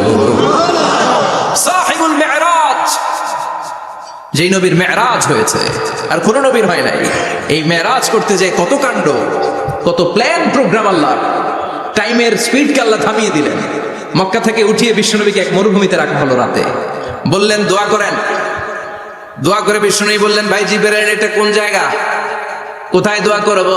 সাইয়েদনা জিবরাইল বলেন, নবী কিছুদিন পরে এই জায়গায় আপনি হিজরত করে আসবেন, এই জায়গার নাম ইয়াসরিব, মদিনা। দোয়া করলেন। আবার সেখান থেকে তুলে এক পাহাড়ে রাখা হলো। নবী দোয়া করেন। দোয়া করে নবী বললেন, এটা কোন পাহাড়? অন্ধকার, আমি তো কিছু চিনি না। সাইয়েদনা জিবরাইল বললেন, নবী এটা সাধারণ পাহাড় নয়, এই পাহাড়ের কথা আল্লাহ কোরআনে বলেছেন, এই পাহাড়ের কসম আল্লাহ কোরআনে খেয়েছেন। এই পাহাড়টা হলো আপনার ভাই মুসার পাহাড়, তুর পাহাড়। তুর পাহাড়ে তিনি দোয়া করলেন। কত কিছু করে বিশ্বনবীকে আল্লাহর আরশে নিয়ে যাওয়া হলো। সাহিবুল মেরাজ। বিশ্বনবী ছাড়া আর কোন নবীর কি এরকম মেরাজ হয়েছে? সবাই বলেন হয়েছে। এরপর উনি হলেন সাহিবুল শাফা, শাফাতের মালিক। বিশ্বনবী ছাড়া কিয়ামতের ময়দানে কেউ আমাদের জন্য সুপারিশ করতে পারবে? পাগল হয়ে যাব আমরা।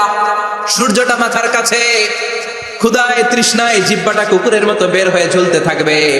মাথার মগজগুলো গলে গলে নাকের ছিদ্র দিয়ে কানের ছিদ্র দিয়ে বেয়ে বেয়ে পড়তে থাকবে। বাবা ছেলের দেখলে দিবে দৌড়, বলবে চিনি না, ইয়া নাফসি আল্লাহ আমারে বাঁচাও। ঠিক কিনা? পীর সাহেব মুরিদ রে বলবে চিনি না, মুরিদ পীর সাহেব রে বলবে চিনি না, ভাই ভাই রে চিনবে না। সব নবী আর সব উম্মতের একটাই জিকির, ইয়া নাফসি, ইয়া নাফসি। নবীও জিকির করে ইয়া নাফসি, উম্মতও জিকির করে। সবাই সাইয়েদনা আদমরে ধরবে, সাইয়েদনা আদম বলবে আমি পারবো না। নূহের কাছে যাও, সাইয়েদনা নূহ বলবে পারবো না। ইব্রাহিমের কাছে যাও, সাইয়েদনা ইব্রাহিম বলবে পারবো না। মুসা আলাইহিস সালামের কাছে যাও, মুসা আলাইহিস সালাম বলবেন পারবো না। ঈসা আলাইহিস সালামের কাছে যাও, সাইয়েদনা ঈসা আলাইহিস সালাম বলে এত জায়গায় ঘুরে লাভ নাই, জায়গা মতো যাও মিয়া, জায়গা মতো যাও। মাকামে মাহমুদে বিশ্বনবীকে সেজদায় পড়ে থাকতে দেখবা। ওই নবী ছাড়া আজকের এই ভয়ঙ্কর আমাদের সবার বিপদের দিন, এই বিপদের দিনে আল্লাহর সামনে দাঁড়িয়ে কথা বলার মতো সাহস আজকে কারো নাই। বিশ্বনবী কাঁদতে থাকবেন, সেজদায় পড়ে কাঁদবেন। সবার জিকির ইয়া নাফসি ইয়া নাফসি, বিশ্বনবীর জিকির ইয়া উম্মতি। কাঁদতে কাঁদতে নবী আমার বেহুশ, সবাই বিশ্বনবীর চারদিকে দাঁড়িয়ে থাকবে গোল হয়ে। আমার নবী মাকামে মাহমুদে সেজদায় পড়ে থাকবে। বিশ্বনবীর কান্না দেখে আল্লাহর সহ্য হবে না। আল্লাহ বলবে না নবী ইরফা রাসাক, মাথা ওঠান, আর সইতে পারি না। সাল তুতা, এবার চান, কি লাগবে আপনার সব দেব। ওয়াশফা তুশাফা, যার জন্য সুপারিশ করবেন তাকেই জান্নাত দিয়ে দেব। বিশ্বনবী বলেন লিকুল্লি নবীন দাওয়া মুস্তাজাবা, সব নবীর দুনিয়াতে একটা স্পেশাল দোয়া ছিল, এটাকে বলে দাওয়া মুস্তাজাবা। এই দোয়াটা করলেই কবুল করে নিয়েছে কে? সব নবীর ওই দোয়াটা দুনিয়াতেই করেছেন, শুধুমাত্র কেবলমাত্র বিশ্বনবী তার স্পেশাল দোয়াটা আজ পর্যন্ত এখন পর্যন্ত করে নাই। বিশ্বনবী বলেন ওয়া ইন্নী আখতাবিউ দাওয়াতি শাফাআতান লি উম্মতি ইয়াউমাল কিয়ামাহ, আমি আমার দোয়াটা, আমি আমার স্পেশাল সাপ্লিকেশনটা কিয়ামতের দিন কঠিন মুসিবতের কালে তোমরা যখন বিপদে পড়ে যাবা, আমার স্পেশাল দোয়াটা ওই দিন করে আমি তোমাদের সুপারিশ করে জান্নাতে পাঠিয়ে দেব। সাহিবুশ শাফাআ, বিশ্বনবী ছাড়া কথা বলার মতো ক্ষমতা, স্পর্ধা, সাহস সেদিন কারো থাকবে না। চিৎকার করে বলেন ঠিক কিনা? আবার উনি সাহিবুল কাউসার, উনি কাউসারের মালিক। আল্লাহ ওনাকে কাউসার দিবেন। অন্য নবীদেরও দিয়েছে না? কথা বলেন, কাউসার দিয়েছে। কি মজার পানি, আহলা মিনাল আসাল, মধুর চাইতেও মিষ্টি। সুইটার দেন হানি, মধুর চাইতেও মিষ্টি। আব্রাদু মিনাস সালজ, বরফের চাইতেও ঠান্ডা। আবিয়াদু মিনাল লাবান, দুধের চাইতেও সাদা। এক ঢোক যে পান করবে আজীবনের জন্য তৃষ্ণা চলে যাবে। সাহিবুল কাউসার, তৃষ্ণার চোটে আমরা পাগল পাড়া হয়ে বিশ্বনবীর কাউসারের দরবারে যাব। বিশ্বনবী পেয়ালার মধ্যে করে করে আমাদেরকে কাউসার পিলাবেন। এই কাউসারের ক্ষমতাও রব্বুল আলামিন পৃথিবীর কোন নবীকে দেন নাই। সব নবীরাও বিশ্বনবীর কাছে চেয়ে চেয়ে কাউসার সেদিন খাবে। সুবহানাল্লাহ পড়বেন না? সাহিবুল কাউসার, সাহিবুল মিরাজ, সাহিবুশ শাফাআ, সাহিবুল মাকাম আল মাহমুদ। আজানের পরে দোয়াতে বলি না আতি মুহাম্মাদিনিল ওয়াসিলাতা ওয়াল ফাদিলা ওয়া বা'আথ মাকামান মাহমুদা। ও আল্লাহ, আমার নবীর আপনি মাকামে মাহমুদ দেন। মুফাসসিরিন ইকরাম, মুহাদ্দিসিন ইকরাম এই মাকামে মাহমুদ কি এটার ব্যাখ্যা করতে যেয়ে হয়রান হয়েছেন। কেউ বলেছেন কিয়ামতের ময়দানে বিশাল একটা সিংহাসন, কেউ বলেছে জান্নাতের মধ্যে একটা সিংহাসন, কেউ বলেছে না না, আমার আল্লাহর আরশের পাশে স্পেশাল একটা জায়গা আছে, ওই জায়গাটার নাম হলো মাকামে মাহমুদ। ওখানে বিশ্বনবী বসবে। এই নবীর সাথে কারো স্ট্যাটাসের কোনো তুলনা চলে? কথা বলতে হবে। এই নবীরে গালি দিলে কলিজায় আগুন লাগে না? এই নবীর বিরুদ্ধে কথা বললে মুসলমান সইতে পারে? এমন স্ট্যাটাস হলো আল্লাহ বানালেন, এত মর্যাদা আল্লাহ দিলেন, এত সম্মান দিলেন, গোটা বিশ্বের কোন নবীরে দেয় নাই। আবার বিশ্বনবী বলতেন নুসিরতু বির-রু'বি মাসিরাতা শাহর, আমাকে আল্লাহ ভয় দিয়ে সাহায্য করেছেন। আমি যেই জায়গায় দাঁড়িয়ে থাকি, আমার ডানে বায়ে সামনে পেছনে 1 মাসের জায়গা পর্যন্ত কোনো কাফির আমার সামনে আসতে পারে না ভয়ে। 1 মাসের জায়গা পর্যন্ত কোনো কাফির যদি দাঁড়ায় থাকে, বিশ্বনবীর জন্য ভয়ে তার কলিজায় ধুকধুকানি শুরু হয়ে যায়। ধরেন আমি ওনারে ভয় পাই, কাছে আসলেই না ভয়, দূরে গেলে তো আমি পালোয়ান, ঠিক কিনা? উনি আছে কোম্পানিগঞ্জ বাজারের ওইদিকে, আমি এদিকে, আমি পালোয়ান, স্বাস্থ্য সমস্যা নাই, ঠিক কিনা? কারণ কাছে নাই। কিন্তু বিশ্বনবী এমন পাওয়ারফুল ছিলেন, কাছে আর দূরে কোনো কথা না, ডানে বায়ে সামনে পেছনে 1 মাসের দূরত্ব। এই লোকেশনের মধ্যে যদি কোনো কাফির মুশরিকের ঠান্ডা বাচ্চা থেকে থাকে, বিশ্বনবীর ব্যাপারে ভয় তাদের অন্তরের মধ্যে ঢুকিয়ে দেয় কে? এজন্য বিশ্বনবীর সাথে কারো মর্যাদার কোনো তুলনা চলে? বিশ্বনবী আমাদের মডেল। আমাদের মডেল কে? কথা বলেন, সবাই বলেন। আপনাদের মনোযোগ আছে না গেছে? জিমাই পড়তেছেন মনে হয়। এটা কিন্তু ক্লাস। আমি সবসময় বলি আমার আলোচনা ক্লাসের মতো মনে করবেন, because I consider all the sitting person in front of me, beside me as a student. আমি যখন কথা বলি সবাইকে আমি স্টুডেন্ট ভাবি, আমাকে শিক্ষক ভাবি। আমার আগে যিনি কথা বলেছেন তখন উনি ছিলেন আমাদের শিক্ষক, আমার পরে কেউ বললে উনি শিক্ষক, আমরা ছাত্র, ঠিক কিনা? কোরআনের ছাত্র হয়ে বাঁচলেও লাভ, মরলেও লাভ, ঠিক কিনা? হাতি মরলেও লাখ টাকা, ঠিক কিনা? কোরআনের স্টুডেন্ট বাঁচলেও লাভ, কোরআনের ছাত্র হয়ে মরলেও। এজন্য শেষ পর্যন্ত মনোযোগের সাথে কথাগুলো শুনতে হবে জীবন পরিবর্তন করার জন্য। রাজি আছেন তো? ঘুমে ধরে নাই তো? কষ্ট হলে আমাকে জানাবেন, কষ্ট হচ্ছে না তো? তাকবীর পড়েন, লিল্লাহে তাকবীর, লিল্লাহে তাকবীর। বিশ্বনবী আমাদের মডেল, ঠিক কিনা? সবাই একমত, দ্বিমত নাই কেউ? অন্য কেউ আমাদের মডেল নাই? শাহরুখ খান, আমির খান, সালমান খান, কেউ আমাদের মডেল না। আমাদের মডেল হচ্ছে বিশ্বনবী, ঠিক কিনা? এজন্য আসুন বিশ্বনবীর জীবনী থেকে কিছু মেসেজ আমরা নেই, কিছু শিক্ষা আমরা নেই, যাতে করে জীবনটাকে এনলাইটেন করা যায়, আলোকিত করা যায়। আমরা এই মাহফিলগুলোতে এসেছি আলোকিত হতে, নাকি? আলোকিত মানুষ হয়ে ফিরে যাব। এসে কিছু স্লোগান দিব, হুজুরের চেহারা দেখবো, হুজুরের সাথে মুসাফা করার জন্য, নো নো ওয়ে। এগুলোর জন্য মাহফিল নয়। Consider this program as a class, as a seminar. স্পিকাররা আসবে, কোরআন সুন্নাহর আলোকে কথা বলবে, এগুলো আমরা শুনবো, নোট ডাউন করব, মানার চেষ্টা করব, ঠিক কিনা? মানতে রাজি আছেন তো? সবাই রাজি? সবাই? আল্লাহ তুমি কবুল কর। আজকে বিশ্বনবীর জীবনী থেকে 3টা কথা শুনবো। এই 3টা কথা শুনে মানার চেষ্টা করব, তারপরে আমরা একসাথে বিদায় নিব। পড়েন ইনশাআল্লাহ। প্রথমে জানবো আমার নবী দেখতে কেমন ছিলেন। জানতে মনে চায় না? চাঁদের চেয়ে সুন্দর ছিলেন, ঠিক কিনা?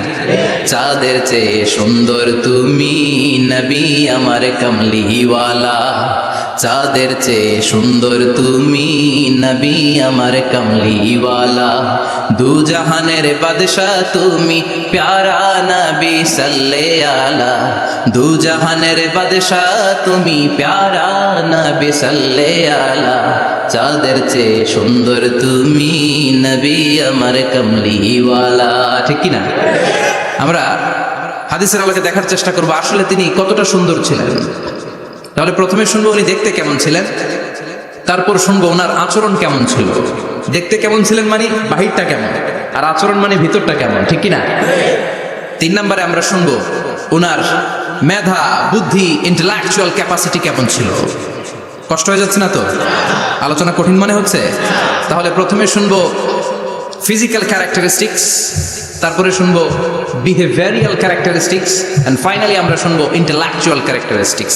প্রথমে শুনবো দেখতে কেমন, তারপরে শুনবো আচরণ কেমন, এরপরে শুনবো বুদ্ধি কেমন। পড়ান ইনশাআল্লাহ। শুনতে রাজি আছেন তো? প্রথম পয়েন্টে আমরা শুনবো আমার নবী দেখতে কেমন ছিলেন। বিশ্বনবী সাল্লাল্লাহু আলাইহি ওয়াসাল্লাম দেখতে অনেক সুঠাম একজন মানুষ ছিলেন, শক্তিশালী একজন পুরুষ ছিলেন, অসাধারণ একজন পার্সোনালিটি ছিলেন, ঠিক কিনা? উনি এত শক্তিশালী ছিলেন, বিষ্ণুই বলতেন আমার ডান হাতের ভেতরে আল্লাহ জান্নাতের 40 জনের শক্তি ঢুকিয়ে দিয়েছে। উনি মক্কার সবচেয়ে বড় কুস্তিগির রুকানাকে ধরে মাটিতে 3 বার আছাড় মেরেছেন। শক্তি বেশি না কম? সুবহানাল্লাহ পড়বেন না? যৌবনকে ধরে রাখতে হবে, ঠিক কিনা? কারণ যুবকরা যদি ভালো পথে চলে ভালো থাকবে বাংলাদেশ, যুবক যদি পথ হারায় হায় হায় করবে বাংলাদেশ, ঠিক কিনা? যুবকদের মধ্যে আছে প্রাণ ঢালা শক্তি আর উচ্ছ্বাস, তাদের গায়ের রক্ত গরম, তারা চাইলে অনেক কিছু করতে পারে। এই যে কিছুদিন আগে কোটা বিরোধী আন্দোলন হলো, নিরাপদ সড়ক চাই আন্দোলন হয়েছে না? আমি অবাক হয়েছে, আমি মালয়েশিয়াতে ছিলাম, ছোট্ট ছোট্ট ছেলে মেয়েরা কেমন করে রাস্তায় চলতে হয় দুঃখজনক হলেও সত্যি আমাদের পুলিশ পোশাকি বাহিনী করে দেখাইতে পারে নাই। ছোট্ট ছোট্ট শিশুরা আমাদেরকে লজ্জিত করেছে, চিৎকার করে বলেন ঠিক কিনা? কিন্তু এত সুন্দর ইনিশিয়েটিভ নেয়ার পরে আমাদের পক্ষ থেকে যে আচরণ পাওয়ার কথা ছিল এটা তারা পায় নাই। কথা বলেন। কিছুদিন আগে নোয়াখালী বিজ্ঞান ও প্রযুক্তি বিশ্ববিদ্যালয়ে আমি দেখে অবাক, সেখানকার যুবকরা ইনিশিয়েটিভ নিয়েছে যে হাজার হাজার ছেলে মেয়েরা ভর্তি পরীক্ষা দিতে আসবে, এদেরকে আমরা ফ্রিতে খাওয়াবো, ফ্রিতে থাকতে দেব। নোয়াখালী করে গালি দিয়েন না, আগে আগে মতো করে দেখা। অসাধারণ কাজ করেছে, গোটা বিশ্ব দেখেছে, ঠিক কিনা? কুমিল্লার সন্তানরাও পারে, চট্টগ্রামের ছেলেরাও পারে, বরিশালের ছেলেরাও পারে। যুবকদেরকে শুধু এক হতে দেয়া দরকার।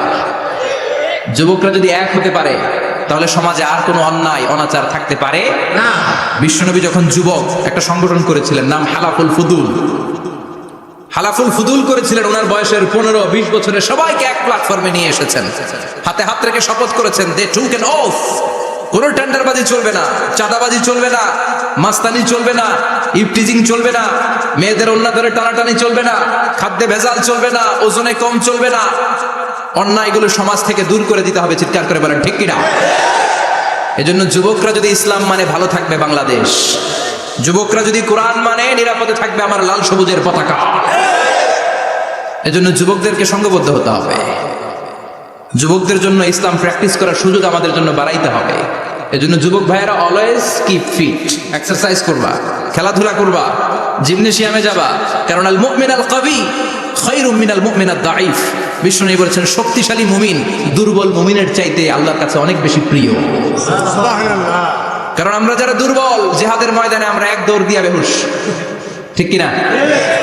এই যে 71 সালে পাক হানাদার বাহিনীদের সাথে যুদ্ধ করছে কি বুড়া মানুষেরা না, আমার দামাল ছেলেরা, যুবক ভাইয়েরা।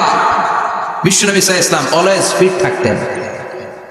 ওয়া কানা কাফফুহু আলিয়ানু মিনাদ দিবাজ।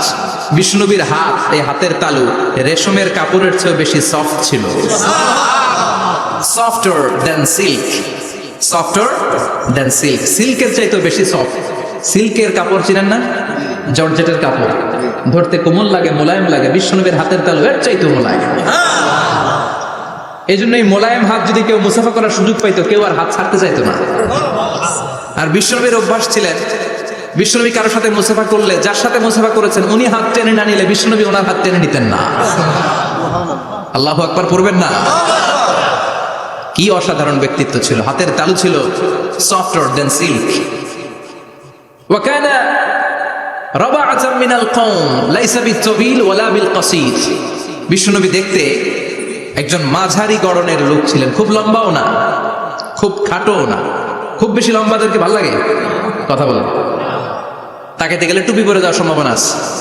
খুব খাটো যারা, এদেরকেও কিন্তু দেখতে অতটা ভালো লাগে না। বিশ্বনবী ছিলেন ব্যালেন্সড, মাঝারি ধরনের। লাইসা বিত-তাবিল ওয়ালা বিল-কাসীর। কিভাবে আল্লাহ চুজ করেছেন ওনার প্যারা হাবিবকে, পড়েন সুবহানাল্লাহ। ওয়া কানা আযহারাল লাউন। ফর্সা রঙের মানুষ ছিলেন, ব্রাইট কালার। কি কালার? Bright colour. সিভি যারা লিখেন কারিকুলাম ভিটা, ওখানে স্কিন কালার লিখতে হয়। আপনি কি ফর্সা না কালো? কালো হলে ব্ল্যাক কালার, ফর্সা হলে ব্রাইট কালার। বিশ্বনবী ছিল ব্রাইট কালার, ফর্সা রঙের মানুষ। কতটা সুন্দর ছিলেন! অনেকে বলে সাইয়েদনা ইউসুফ আলাইহিস সালাম বেশি সুন্দর না, না, বিশ্বনবী সাইয়েদনা ইউসুফ আলাইহিস সালামের চেয়ে অনেক গুণ বেশি সুন্দর ছিলেন। বিশ্বনবী বলতেন আনা মালিহুন ওয়া আখি ইউসুফ সাবিহুন।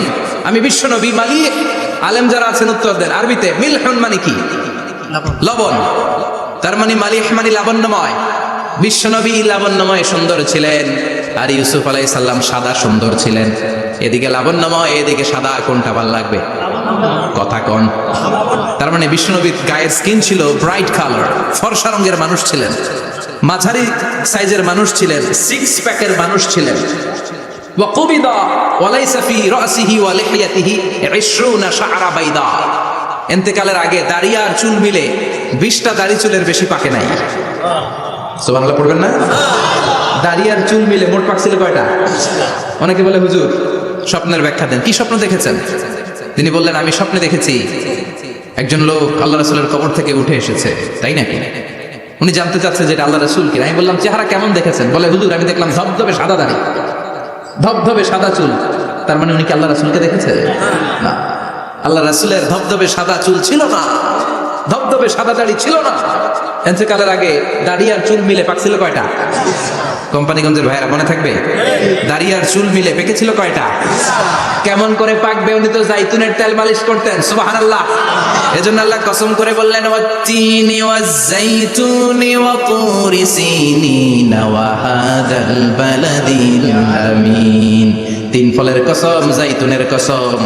এই তিন জাইতুন যারা খাবে তাদের দাড়ি চুল সহজে পাকবে না। জাইতুন চিনেন? Olive oil. জলপাই আছে না? আরব দেশের জলপাইকে বলে জাইতুন। তামবুতু বিদ্দিহিনি ওয়া সিবগিল লিল আকিলিন। এটার অনেক কাজ। এটা খাওয়া যায়, মালিশ করা যায়, আবার এই জাইতুনের ডাল ভেঙে মেসওয়াকও করা যায়, বলেন ঠিক কিনা? বিষ্ণু বলতেন নি'মা সিওয়াকিয়া জাইতুন, জাইতুনের ডালের মেসওয়াক কতই না চমৎকার মেসওয়াক। ফাইন্নাহা সিওয়াকি ওয়া সিওয়াকুল আমবিয়া মিন ক্বাবলি, কেননা জাইতুনের ডাল আমার মেসওয়াক, আর আমার আগে যত নবী দুনিয়া এসেছে সব নবীরা জাইতুনের ডাল দিয়ে মেসওয়াক করেছে। এই জাইতুনের তেল আপনার বাজারে পাবেন, অলিভ অয়েল বলে জিজ্ঞেস করলে দিয়ে দিবে। কি অয়েল? এটা দাড়িতে মাখলে দাড়ি পাকে না, দেরিতে পাকে। চামড়ায় লাগালে ম্যাসেজ করলে চামড়ার ভাঁজগুলো পড়বে না, আপনার স্কিন সুন্দর থাকবে। বিশ্বনবী এটা মাখতেন, এজন্য দাড়ি আর চুল তেমন একটা পাকে নাই। আওয়াজ করে পড়তে হবে আল্লাহু আকবার। তুলু শাআর ইলা শাহমাতাইল উযুন। এবার শুনি বিশ্বনবীর চুল কেমন ছিল। বিশ্বনবীর চুল মাঝে মাঝে এই কানের লতি বরাবর আসতো। ইলা শাহমাতাইল উযুন মানে বড় চুল রাখতেন, হেয়ার কাটটা ছিল লং হেয়ার কাট, মাঝে মাঝে কানের লতির মাঝামাঝি, আর কখনো কখনো কাঁধ বরাবর। ইলাল মানকিবাইন, তিন সিস্টেমে রাখতেন, কানের মাঝ, কানের লতি, কাঁধ বরাবর। ইয়াংরা মহা খুশি যে বড় চুল রাখার দলিল পাইছে। সুন্নতের নিয়তে রাখতে হবে, একটা ভদ্র কাটিং হইতে হবে। আর ইউনিভার্সিটি আর স্কুলের স্টুডেন্ট হলে ইউনিভার্সিটির ড্রেস কোড, হেয়ার কাট মেনে চলতে হবে, ঠিক কিনা? আর সুন্নাতের নিয়তে যদি রাখতে চাও একটা ভদ্রতা থাকতে হবে, একটা সৌন্দর্য থাকতে হবে। ইদানিং অনেক ছেলেরা খুব অদ্ভুত কাটিং দেয়, এই হেয়ার কাট গুলো নিষিদ্ধ। একটা হেয়ার কাট আছে কাজা, নাহা রাসূলুল্লাহি আনিল কাজাহ, বিশ্বনবী কাজাহ কাটিং দিতে নিষেধ করেছেন।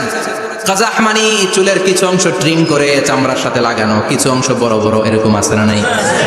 এটারে আমি বলি ঘোড়া কাটিং। কি কাটিং? ঘোড়া কাটিং। ঘোড়ার মাথায় এরকম লম্বা চুল আছে না নাই? কেউ যদি এখানে থেকে থাকো মাইন্ড করো না, নেক্সট ডে আর এই হেয়ার কাট নিবা না, ঠিক কিনা? রাজি আছি তো? আমার যুবকরা পছন্দ করে বেশি, আমিও পছন্দ করি ওদেরকে খুব বেশি। ওরা আমার কথা বুঝে বেশি, আমিও ওদের হৃদয়ের কথা বুঝি বেশি, এজন্য এগুলো ভালোবেসে বলি।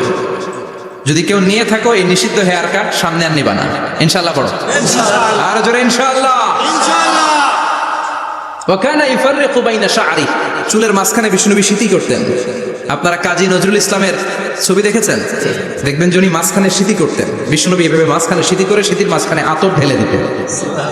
কেন ঢেলে দিতেন? যেখানেই সেজদা দিতেন ওই জায়গায় আতরের ঘ্রাণে আমোদ হয়ে যেত। আরিদুস সদর, বুকটা ছিল প্রশস্ত। ওয়াকানা বাইনা কাতিফাইহি খাতামুন নবুওয়া, আর পিঠের মধ্যে কাজিররিল হাজালা, কবুতরের ডিমের মতো একটা মাহরুন নবুয়া ছিল।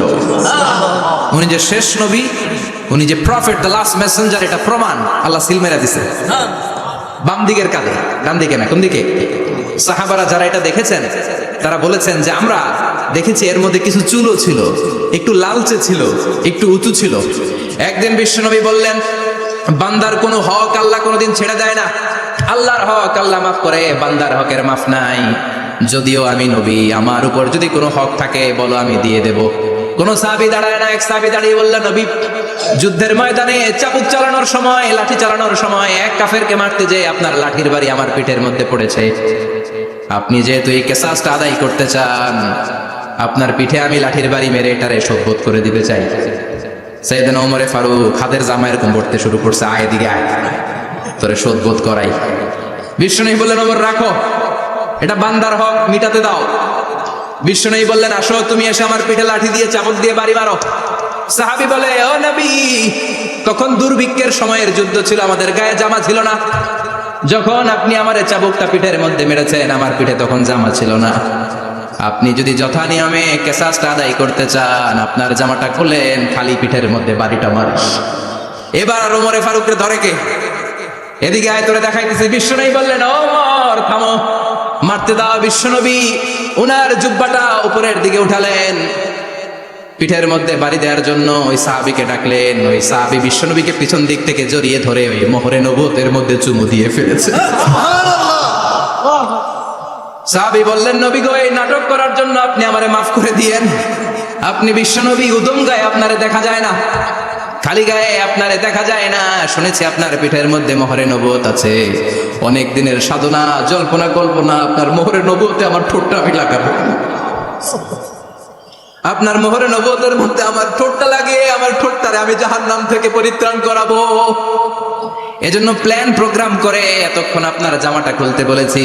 আপনার উপরে আমার কোনো হক নাই। আমার আব্বা আম্মা, আমার সম্পদ, আমার জীবন আপনার জন্য কোরবান গো নবী।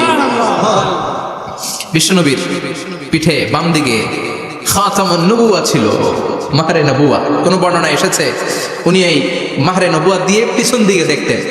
বিশ্বনবী যখন নামাজ পড়তেন উনি বলতেন ইস্তাকিমু ওয়া'তাদিলু ইয়ারহামুকুমুল্লাহ, কাতার সোজা করো, ফাঁকা জায়গা বন্ধ করে দাও, কারণ আমি সামনে যেমনি দেখি পেছনেও তেমনি দেখি।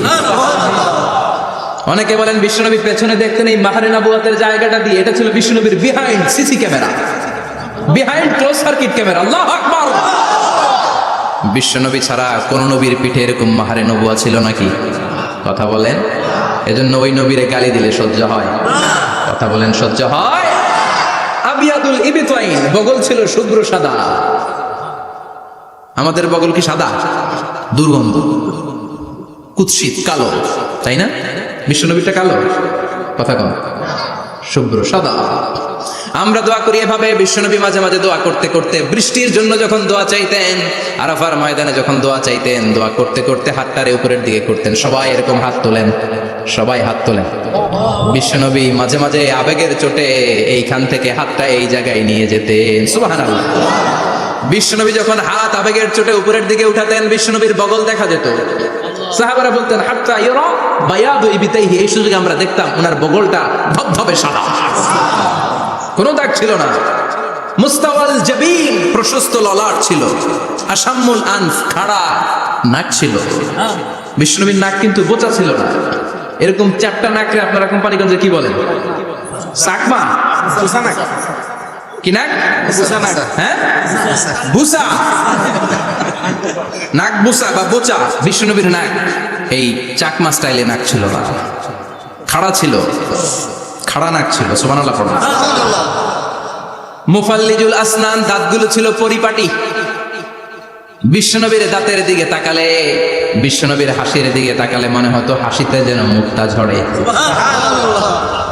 বিশ্বনবী দেখতে কেমন ছিল আন্দাজ পাচ্ছেন না মোটামুটি?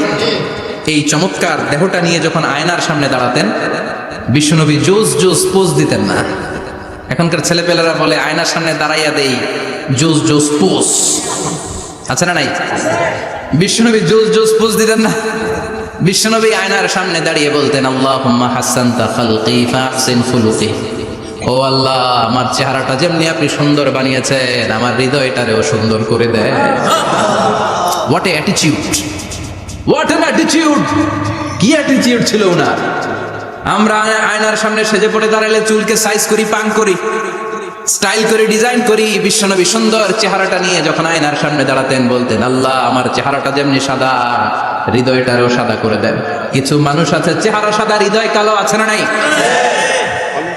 কিছু মানুষ আছে চেহারাটা কুচকুচে কালো অন্তরটা সাদা, এমন মানুষও আছে না নাই? বিশ্বনবীর ভেতরও সাদা বাহিরও সাদা। সুবহানাল্লাহ।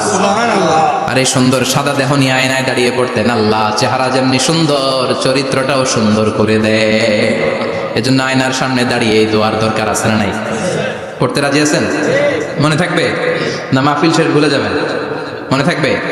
আয়নার সামনে আপনি যখন দাঁড়াবেন, আপনার স্ত্রী যখন দাঁড়াবে, আপনার বাচ্চারা যখন দাঁড়াবে বলে দিবেন বাবা আয়নার সামনে দাঁড়ানোর দোয়া পড়ো। কত অসাধারণ দোয়া! পড়েন আওয়াজ করে আমার সাথে, আল্লাহুম্মা হাসানতা খালকি ফাহসিন খুলুকি, আল্লাহুম্মা হাসানতা খালকি ফাহসিন খুলুকি। এর মানে আল্লাহ আমার চেহারাটা করেছো সুন্দর, আমার আচরণ আমার চরিত্রটাও সুন্দর করে দাও। চিৎকার করে পড়েন আমিন। তাহলে বিশ্বনবীর ব্যাপারে তিনটা কথা আমরা শুনবো বলেছিলাম, প্রথমটা শুনে ফেলেছি। মানে উনি দেখতে কেমন ছিল, উনি দেখতে কেমন ছিল এর মধ্যে আমাদের আমলের কিছু নাই, শুধু বর্ণনা করা আর শোনা আর বিশ্বনবীকে ভালোবাসা, ঠিক কিনা? কারণ উনার না খারাপ, আমার তো খারাপ নাও হইতে পারে। উনি সুন্দর, আমি তো শ্যামলা হইতে পারি, কারণ এটা আল্লাহর দেয়া পরীক্ষা, ঠিক কিনা? দ্বিতীয় পয়েন্ট থেকে আমাদের আমল শুরু। দ্বিতীয় পয়েন্ট ছিল বিশ্বনবীর আচরণগত বৈশিষ্ট্য। আমার নবীর বিহেভিয়ার কেমন ছিল, কন্ডাক্ট সিস্টেম কেমন ছিল, ম্যানার কেমন ছিল, মানুষের সাথে কমিউনিকেশনটা কেমন ছিল, ব্যবহারিক জীবনটা কেমন ছিল, এগুলো আমল করার দরকার আছে না নাই? কষ্ট হচ্ছে? কষ্ট হচ্ছে? মনোযোগ আছে তো? মনোযোগ আছে না গেছে? আমরা এবার শুনবো বিশ্বনবীর আচরণ কেমন ছিল। বিশ্বনবী যখন রাস্তা দিয়ে হাঁটতেন ইয়ামশি হাওনান, বিনয়ের সাথে হাঁটতেন। ইয়ামশি হাওনান, রহমানের বান্দারাও বিনয়ের সাথে রাস্তা দিয়ে হাঁটে, ঠিক কিনা? ওয়া ইবাদুর রহমানিল্লাযীনা ইয়ামশুনা আলাল আরদি হাওনান ওয়া ইযা খাতাবাহুমুল জাহিলুনা ক্বালু সালামা। রহমানের বান্দারা যখন রাস্তা দিয়ে হাঁটে, বিনয়ের সাথে হাঁটে, তারা অহংকার প্রদর্শন করে না, মানুষের সাথে বিনয়ের সাথে রাস্তা দিয়ে হাঁটে। এজন্য রাস্তা দিয়ে যখন হাঁটবো বিনয়ের সাথে হাঁটবো। রাজি আছেন তো? নাকি অহংকার প্রদর্শন করে হাঁটবেন? বিশেষ করে যুবকেরা, 3-4 জন যুবক একসাথে হলে রাস্তায় ওদের আর কারো হুঁশ জ্ঞান থাকে না, পুরো দুনিয়াটাই মনে হয় দুনিয়াটাই আমার, আছে না নাই? না, মুরব্বীকেও সম্মান করবা, মহিলাদেরকে সম্মান করবা, তোমার জায়গায় তুমি হাঁটবা, ভদ্রভাবে হাঁটবা। ভদ্রভাবে হাঁটার দরকার আছে না নাই? উনি মুরব্বী, একদিন উনিও তোমার মতো যুবক ছিল, ঠিক কিনা? এই যে আমার কালো দাড়ি আজীবন কালো থাকবে? কথা বলেন। উনার সাদা দাড়ি ছোটবেলায় মনে সাদা দাড়ি নিয়ে আসছিল না? হ্যাঁ, উনিও একদিন তাগড়া যুবক ছিল, উনিও কোম্পানিগঞ্জ বাজারে দাঁড়ালে লোকজন তাকিয়ে থাকতো, ঠিক কিনা? তার মানে রং ধরা যৌবন জং ধরে শেষ। যৌবন সব সময় থাকে না, সার্টেন একটা পিরিয়ডের জন্য আল্লাহ দিয়েছে। এজন্য যুবক ভাইরা, তোমাদের রক্ত গরম, তোমাদেরকে বিনয়ী হতে হবে বেশি, ঠিক কিনা? রাজি আছো তো সবাই? বিশ্বনবী বিনয়ের সাথে হাঁটতেন। ওয়াকানা ইয়াতাবাসসাম, সবসময় মুচকি হাসতেন। কি করতেন? মুচকি হাসেন তো আপনারা? হাসেন না?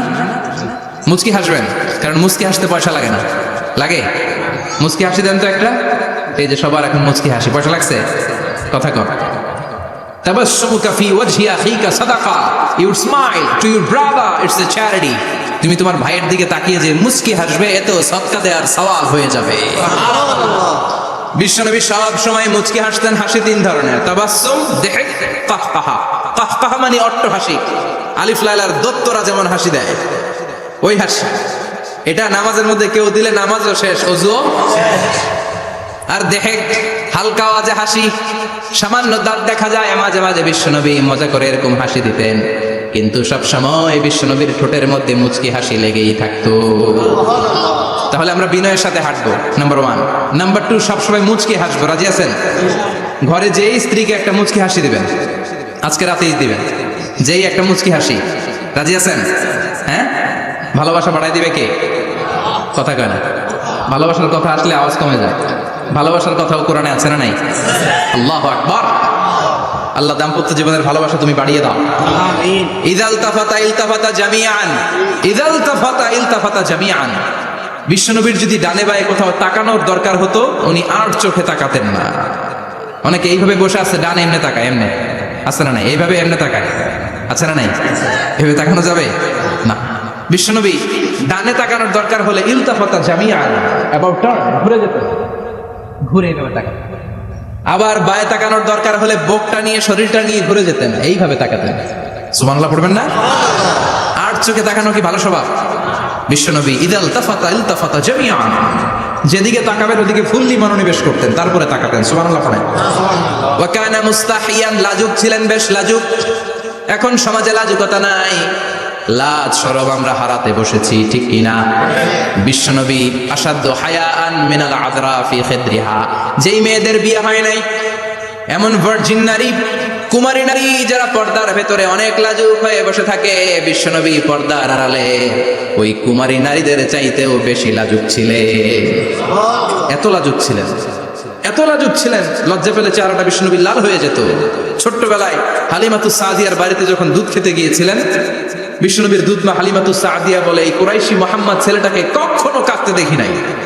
ক্ষুধা লাগলেও কাঁদে না, ব্যথা পেলেও কাঁদে না, শুধু লজ্জাস্থানের জায়গা থেকে কাপড়টা একটু সরে গেলে ছোট্ট মুহাম্মদ চিৎকার দিয়ে ওঠে। কি বোঝে সে?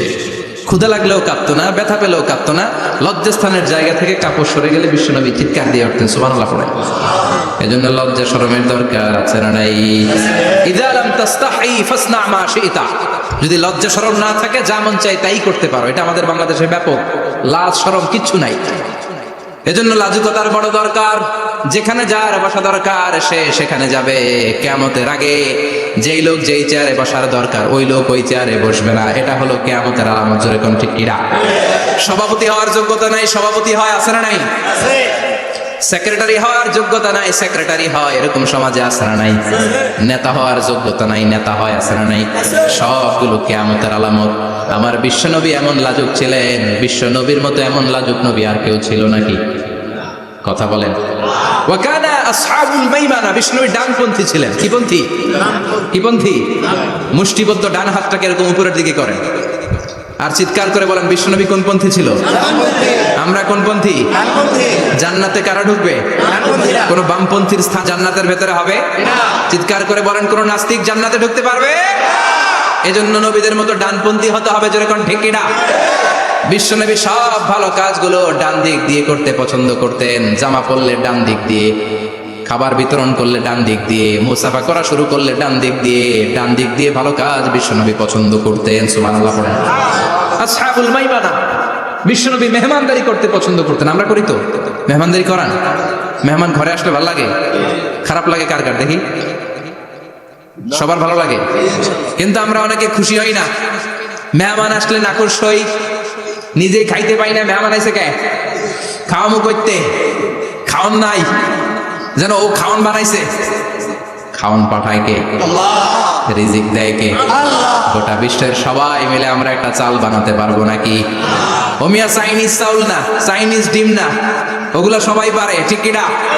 আল্লাহর বানানো ন্যাচারাল চাল, গাছের মধ্যে হওয়া যেই চাল, ধান আল্লাহ তৈরি করেছে, এরকম ধান, এরকম একটা পেয়ারা, এরকম ছোট্ট একটা কমলার টুকরা গোটা বিশ্বের সবাই মিলে বানাতে পারে নাকি? এজন্য রিজিকের মালিক কে? মেহমান আপনার রিজিকে ভাগ বসাতে আসে না, সে তো তার রিজিক নিয়ে আসে, সে আরো এসে আপনার রিজিকে বরকত ঢুকিয়ে দিয়ে যায়। চিল্লা এখন ঠিক কিনা? কারণ আমরা বরকতে বিশ্বাসী। বরকত বিশ্বাস করেন? 5 লাখ টাকা মাসে কামায়, ডাইন হাতে বা হাতে, আছে না নাই? হালাল হারাম ইচ্ছা মতো কামায়, মাস শেষে কিচ্ছু থাকে না, এরকম ডাকাইত আছে না নাই? হসপিটালের একটা বিল পরিশোধ করতে 3 লাখ চলে যায়, ঋণের বোঝায় জর্জরিত, রাতে ঘুম নাই, তার মানে বরকত নাই। আরেকজনের বেতন 20,000, কয় হাজার? বাড়ি ভাড়া 6,000, বাজার খরচ 6,000, ছেলে মেয়ের স্কুলের বেতন 6,000, বেড়ায় দান করে আরো 1,000, আরো থাকে। সুবহানাল্লাহ পড়েন। দিস ইজ কল্ড বারাকা। 20,000 বেতনের ভিতরে বারাকা ছিল। 5 লক্ষ ইনকাম, 1 টাকাও নাই, ঠিক কিনা? এজন্য কোটি টাকার মালিক দেখলে মনে করবেন না অনেক সুখ। এই দুনিয়ার জীবনটা ধোঁকা, মোহাচ্ছন্ন হয়ে আছি আমরা। এটা ধোঁকা, এটা মরিচিকা, এটা চাকচিক্যময় একটা জায়গা। মৃত্যুর পর মনে হবে একটা দুঃস্বপ্ন ঘটেছিল আমার। বিশাল এক জগৎ পড়ে আছে সামনে। দুনিয়াটাই ধোঁকা, দুনিয়াটাই মোহের জায়গা। আমরা সবাই মোহাচ্ছন্ন হয়ে আছি। দুনিয়ার উদাহরণ হলো 3টা লাশ আর 4টা স্বর্ণের টুকরার সমান। 3 জন যুবক কাজের জন্য বেরিয়েছে, পথিমধ্যে 4টা স্বর্ণের টুকরা পেয়েছে। যুবক কয়টা? স্বর্ণ পাইছে কয়টা? মহা খুশি, খুশিতে বাকবাকুম। 4টা স্বর্ণের বড় বড় টুকরা পেয়েছে। আমরা আজীবন খেলে বসে খেয়ে যেতে পারবো, কিচ্ছু লাগবে না আমাদের। 3 বন্ধু বলে ভাগ করি, আরেকজন বলে ক্ষুধা লাগছে। একজন যা বাজার থেকে রুটি কিনে নিয়ে আয়, খাওয়ার পরে ভাগ করবে। একজন রুটি কিনতে গেল, শয়তান 2টারে বুঝায়, ওইটারে মারতে পারলে ভাগ বটোয়ারা সহজ হবে। তোরা 2 জন স্বর্ণ 4টা, তুই নিবি 2টা, ও নিবে 2টা। হিসাব সহজ না? 2 বন্ধু প্ল্যান করছে, ওইটারে মাইরা তুই 2টা, আমি 2টা। যেটা রুটি আনতে গেছে প্ল্যান করেছে, রুটির মধ্যে বিষ মিশায় নেই। কি মিশাবো? বিষ। তাহলে বিষ খাওয়া, রুটি খেয়ে ওই 2টা সে সব পাবে, আমি পাবো। ভাগাভাগির কিছু নাই, সব যাবে আমার কাছে। 4টা স্বর্ণের টুকরার মালিক আমি। রুটির মধ্যে বিষ মেখে নিয়ে এসেছে। ওই 2 বন্ধু প্ল্যান অনুযায়ী ওইটারে ধরে মেরে ফেলছে। এবার মহা খুশি। এক বন্ধু কয়, এবার তো ভাগ বটর আর কিছু নাই, তুই 2টা, আমি 2টা, আগে খাইয়া লই। আগে খাওয়ার পরে এই 2টাও নাই। 3টা লাশ, 4টা স্বর্ণের টুকরা। এটাই তো দুনিয়ার জীবন, ঠিক কিনা? আসল জীবন কবর থেকে শুরু হবে, কোন ঠিক কিনা? একদিন মাটির ভেতরে হবে ঘরে মন আমার, কেন বাঁধো দালান ঘরে মন আমার, কেন বাঁধো দালান ঘর, ঠিক কিনা? দুনিয়ার জীবন আসল জীবন না, এটা মরিচিকা, এটা ধোঁকা, এটা মোহ, এটা শয়তানের চাকচিক্য। আসল জীবন কবরের জীবন। আসল জীবন সামনে পড়ে আছে, এজন্য বরকতে বিশ্বাস করি আমরা, ঠিক কিনা? ল্যান্ড ক্রুজার দাপিয়ে বেড়ায়, বড় বড় টাওয়ারের মালিক, অনেক সম্পদের মালিক। এটা দেখেই মনে করবেন না অনেক সুখে আছে, ঘরে যেয়ে দেখেন কোনো সুখ নাই। ঠিক কিনা? সাধারণত টাকা যার বেশি দুঃখ তার বেশি, টাকা যার কম সুখ তার বেশি। সুবহানাল্লাহ পড়েন। আল কানাআতু মিনাল ইসলাম। এজন্য আমার শ্রমিক ভাইয়েরা, আপনাদের এক পা জান্নাতে এমনি ঢুকে আছে। নামাজ পড়বেন, মা বাবার খেদমত করবেন, ইসলামের নিয়মগুলো মানবেন, দ্বিতীয় পাটাও জান্নাতে ঢুকায় দিবে কে? আর যারা কোটি কোটি টাকার পাহাড় বানিয়েছে, ওদের হিসাবের ফিরিস্তি অনেক বড়। বিশাল বাড়ির মালিক, ল্যান্ড ক্রুজার চালায়, সাবরোলেট চালায়, পোরশে, ফারারে, ল্যাম্বরগিনি চালায়, আছে না নাই? ঘরে সুখ নাই, রাতে ঘুম নাই, টেনশন আর টেনশন। 4টা ট্যাবলেট খেয়ে আধা ঘন্টা ঘুমাতে পারে না, এরকম ধনী আছে না নাই? সব ধনীরা আবার এক পাল্লায় মাইপেন না।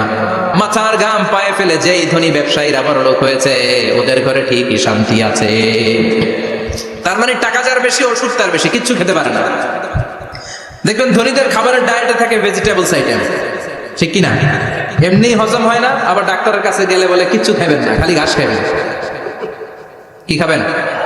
মানে ভেজিটেবল খাবেন, সবজি খাবেন তো সুস্থ থাকবেন, আছে না নাই? ঘুম নাই, শান্তি নাই। এই যে কোম্পানিগঞ্জ বাজারের যারা কুলি মজুর শ্রমিক, এদের ঘুমে ঝামেলা আছে? কথা বলেন। ধনী পয়সাওয়ালা কোটিপতি, সে ঘুমের ট্যাবলেট খায়। ঘুমের জন্য যে ট্যাবলেট লাগে রিক্সাওয়ালা ওইটাই জানে না, ঠিক কিনা? 1000 কোটি টাকার মালিক হলে বাড়ি কিনা যায়, গাড়ি কিনা যায়, সুখ কিনা যায় না।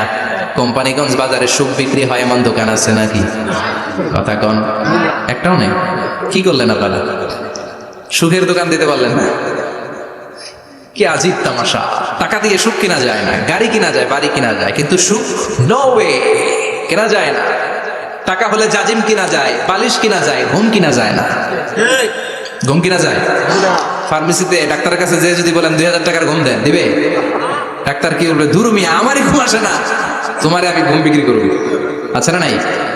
শ্রমিক ভাই, রিক্সাওয়ালাদের ঘুমের ঝামেলা নাই। যেখানে রাই তো ওইখানে, যেখানে রাই তো ওইখানেই কাই। ওর মাথা লাগতে দেরি বিছানায়, নাক ডাকতে দেরি হয়, ওর নাকের ডাকের আওয়াজে ট্রাকের ইঞ্জিনও ফেল, ঠিক কিনা? এজন্য আমরা বরকতে বিশ্বাসী। অল্প খাবো, অল্প পড়বো, অল্প জমাবো, অল্পের ভেতরে বরকত দিয়েছে কে? এজন্য মেহমান আসলে বিশ্বনবী খুশি হতেন, আমরাও মেহমান আসলে খুশি হব। রাজি আছি না নাই? সবাই রাজি? মেহমানদারি করাবেন তো? এরপরে বিশ্বনবী ইনসাফ করতেন। কি করতেন? ইনসাফ করতেন। বিচার করার সময় বিশ্বনবী ইনসাফ করতেন। গোটা বিশ্বকে ইনসাফ শিখিয়েছেন বিশ্বনবী। আমাদের দেশেও তো ইনসাফ হয় না? হাইকোর্টে, সুপ্রিম কোর্টে, গ্রাম্য সালিশে আছে, আছে। আহকামুল হাকিমিনের দরবারে সবগুলো বিচার আবার বসবে। চিল্লায় বলেন ঠিক কিনা? আমিয়া দুনিয়াতে বিচারপতি বিচারের রায় দেয়, ওই বিচারপতিরও বিচার আছে না নাই?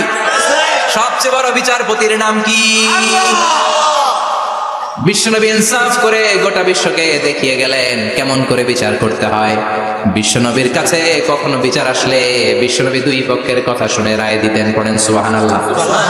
সব সময় দুই পক্ষের কথা শুনে রায়। এখন কি দুই পক্ষকে সমান প্রিভিলেজ দেয়া হয়?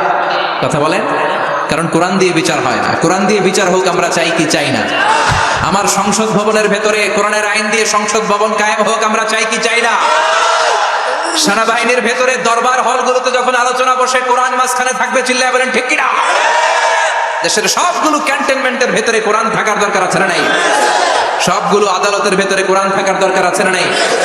কোরআনের আইন অনুযায়ী আমার দেশের সব নিয়ম কানুন চলবে আমরা চাই কি চাই না?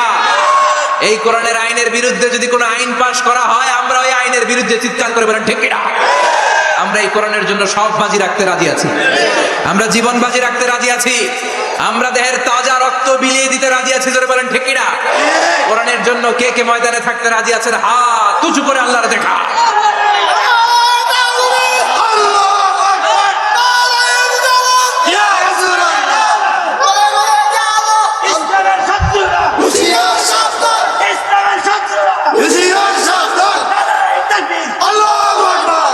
আল্লাহ কোরআনের জন্য যে ভালোবাসাটাকে তুমি কবুল করো। আমরা যেন দেখে যেতে পারি যে এই দেশে কালেমার পতাকা পতপত করে উড়েছে। আমরা যারা ইসলামের পক্ষে, এটাই আমাদের অপরাধ। আমরা ইসলামকে একটা বিজয়ী শক্তি হিসেবে দেখতে চাই। আমরা ইসলামকে পার্লামেন্টের ভেতরে দেখতে চাই। আমরা কালিমার পতাকা পতপত করে উঠছে, এটা দেখে যেতে মরতে চাই। চিল্লায় বলেন ঠিক কিনা? বিশ্বনবী ইনসাফ শিখালেন। বিচার আসলে দুই পক্ষের কথা শুনতেন। বিশ্বনবীর স্ত্রী সাউদা এসে বলে, নবী, আমি আপনার কুমারী বউ আয়েশার ঘরে তরকারি নিয়ে গিয়েছিলাম, ঝোল নিয়ে গিয়েছিলাম, কোন বর্ণনায় পায়েস নিয়ে গিয়েছিলাম। তরকারি দেওয়ার পরে আপনার স্ত্রী রেগে বলে, তরকারি দিলা কেন? আমি কি তরকারি রাঁধতে পারি না? আনলা কেন? রাগের চোটে তরকারির ঝোল নিয়ে পায়েস নিয়ে আমার গালের মধ্যে মাখিয়ে দিয়েছে আপনার বউ। আপনি তো শ্রেষ্ঠ বিচারক, ও নবী বিচার করে দেন। দুই বউয়ের মধ্যে ঝগড়া আছে না নাই? বিশ্বনবী সাউদার কথা শুনলেন, মা আয়েশাকে ডেকে পাঠালেন। মা আয়েশারে বললেন, ও আয়েশা, আসলে এমনটা করেছো নাকি? মা আয়েশা বলে, নবী, তখন আমার মেজাজটা বড্ড গরম ছিল, রাগের মাথায় ঝোল নিয়ে আমি সাউদার মুখে লাগিয়ে দিয়েছি, আসলে কাজটা ঠিক হয় নাই, আমারে ক্ষমা করেন। বিশ্বনবী দুইজনের কথা শুনে ঠান্ডা হয়ে বসলেন। সুবহানাল্লাহ। একজনের কথা শুনে রায় দেয় নাই, ঠিক কি না? দুইজনের কথা শুনে বিশ্বনবী বললেন, আমার আদালতের রায় হচ্ছে কিসাস, টিট ফর ট্যাট। যেমন করেছো তেমন, ঘুষি মারলে ঘুষি, গুতা মারলে গুতা, ঠেলা মারলে ঠেলা, আছে না নাই? সাউদাকে যেমনি তুমি পায়েস মাখিয়ে দিয়েছ, সাউদাও পায়েসের বাটি থেকে কিছু পায়েস নিয়ে আয়েশার গালে মাখো। সুবহানাল্লাহ পড়েন। সাউদাও বিশ্বনবীর রায় অনুযায়ী বাটি থেকে পায়েসের ঝোল নিয়ে মা আয়েশার গালের মধ্যে মেখে দিলেন। মা আয়েশা কি আর করবেন, হেসে দিলেন। সাইয়েদাতুনা সাউদাও হাসলেন, বিশ্বনবীও হাসলেন। আরশের উপর থেকে খুশি হয়ে গেল কে? এজন্য কোরআন দিয়ে যদি, কোরআনের নিয়ম দিয়ে যদি, বিশ্বনবীর শেখানো পন্থায় যদি বিচার হয়, ওই বিচারের মধ্যে ইনসাফ থাকবে, জুলুম থাকবে না। ওই বিচারের মধ্যে কোনো স্কাইপি কেলেঙ্কারি হবে না।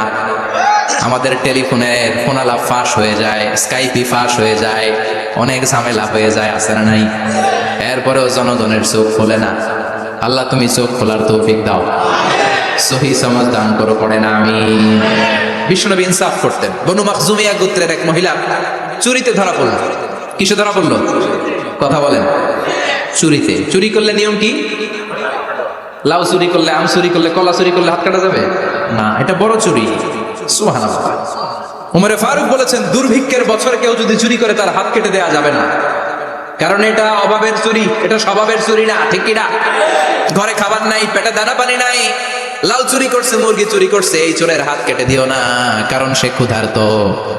পেটে খাবার আছে, গায়ে জামা আছে, সমাজে সম্মান আছে, তারপরেও পুরো দেশটা খেয়ে ফেলতেছে, এরকম ডাকাত আছে না নাই?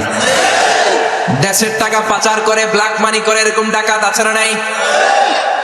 ঘুষ খেতে খেতে পেটটা এরকম হাতির মতো মোটা করেছে, এরকম ডাকাত আছে না নাই? দেশের সবকিছু লুণ্ঠন করে, এরকম আছে না নাই? এই ডাকাতদের হাত কাটার মধ্য দিয়ে হাত কাটার প্রোগ্রাম শুরু করতে হবে।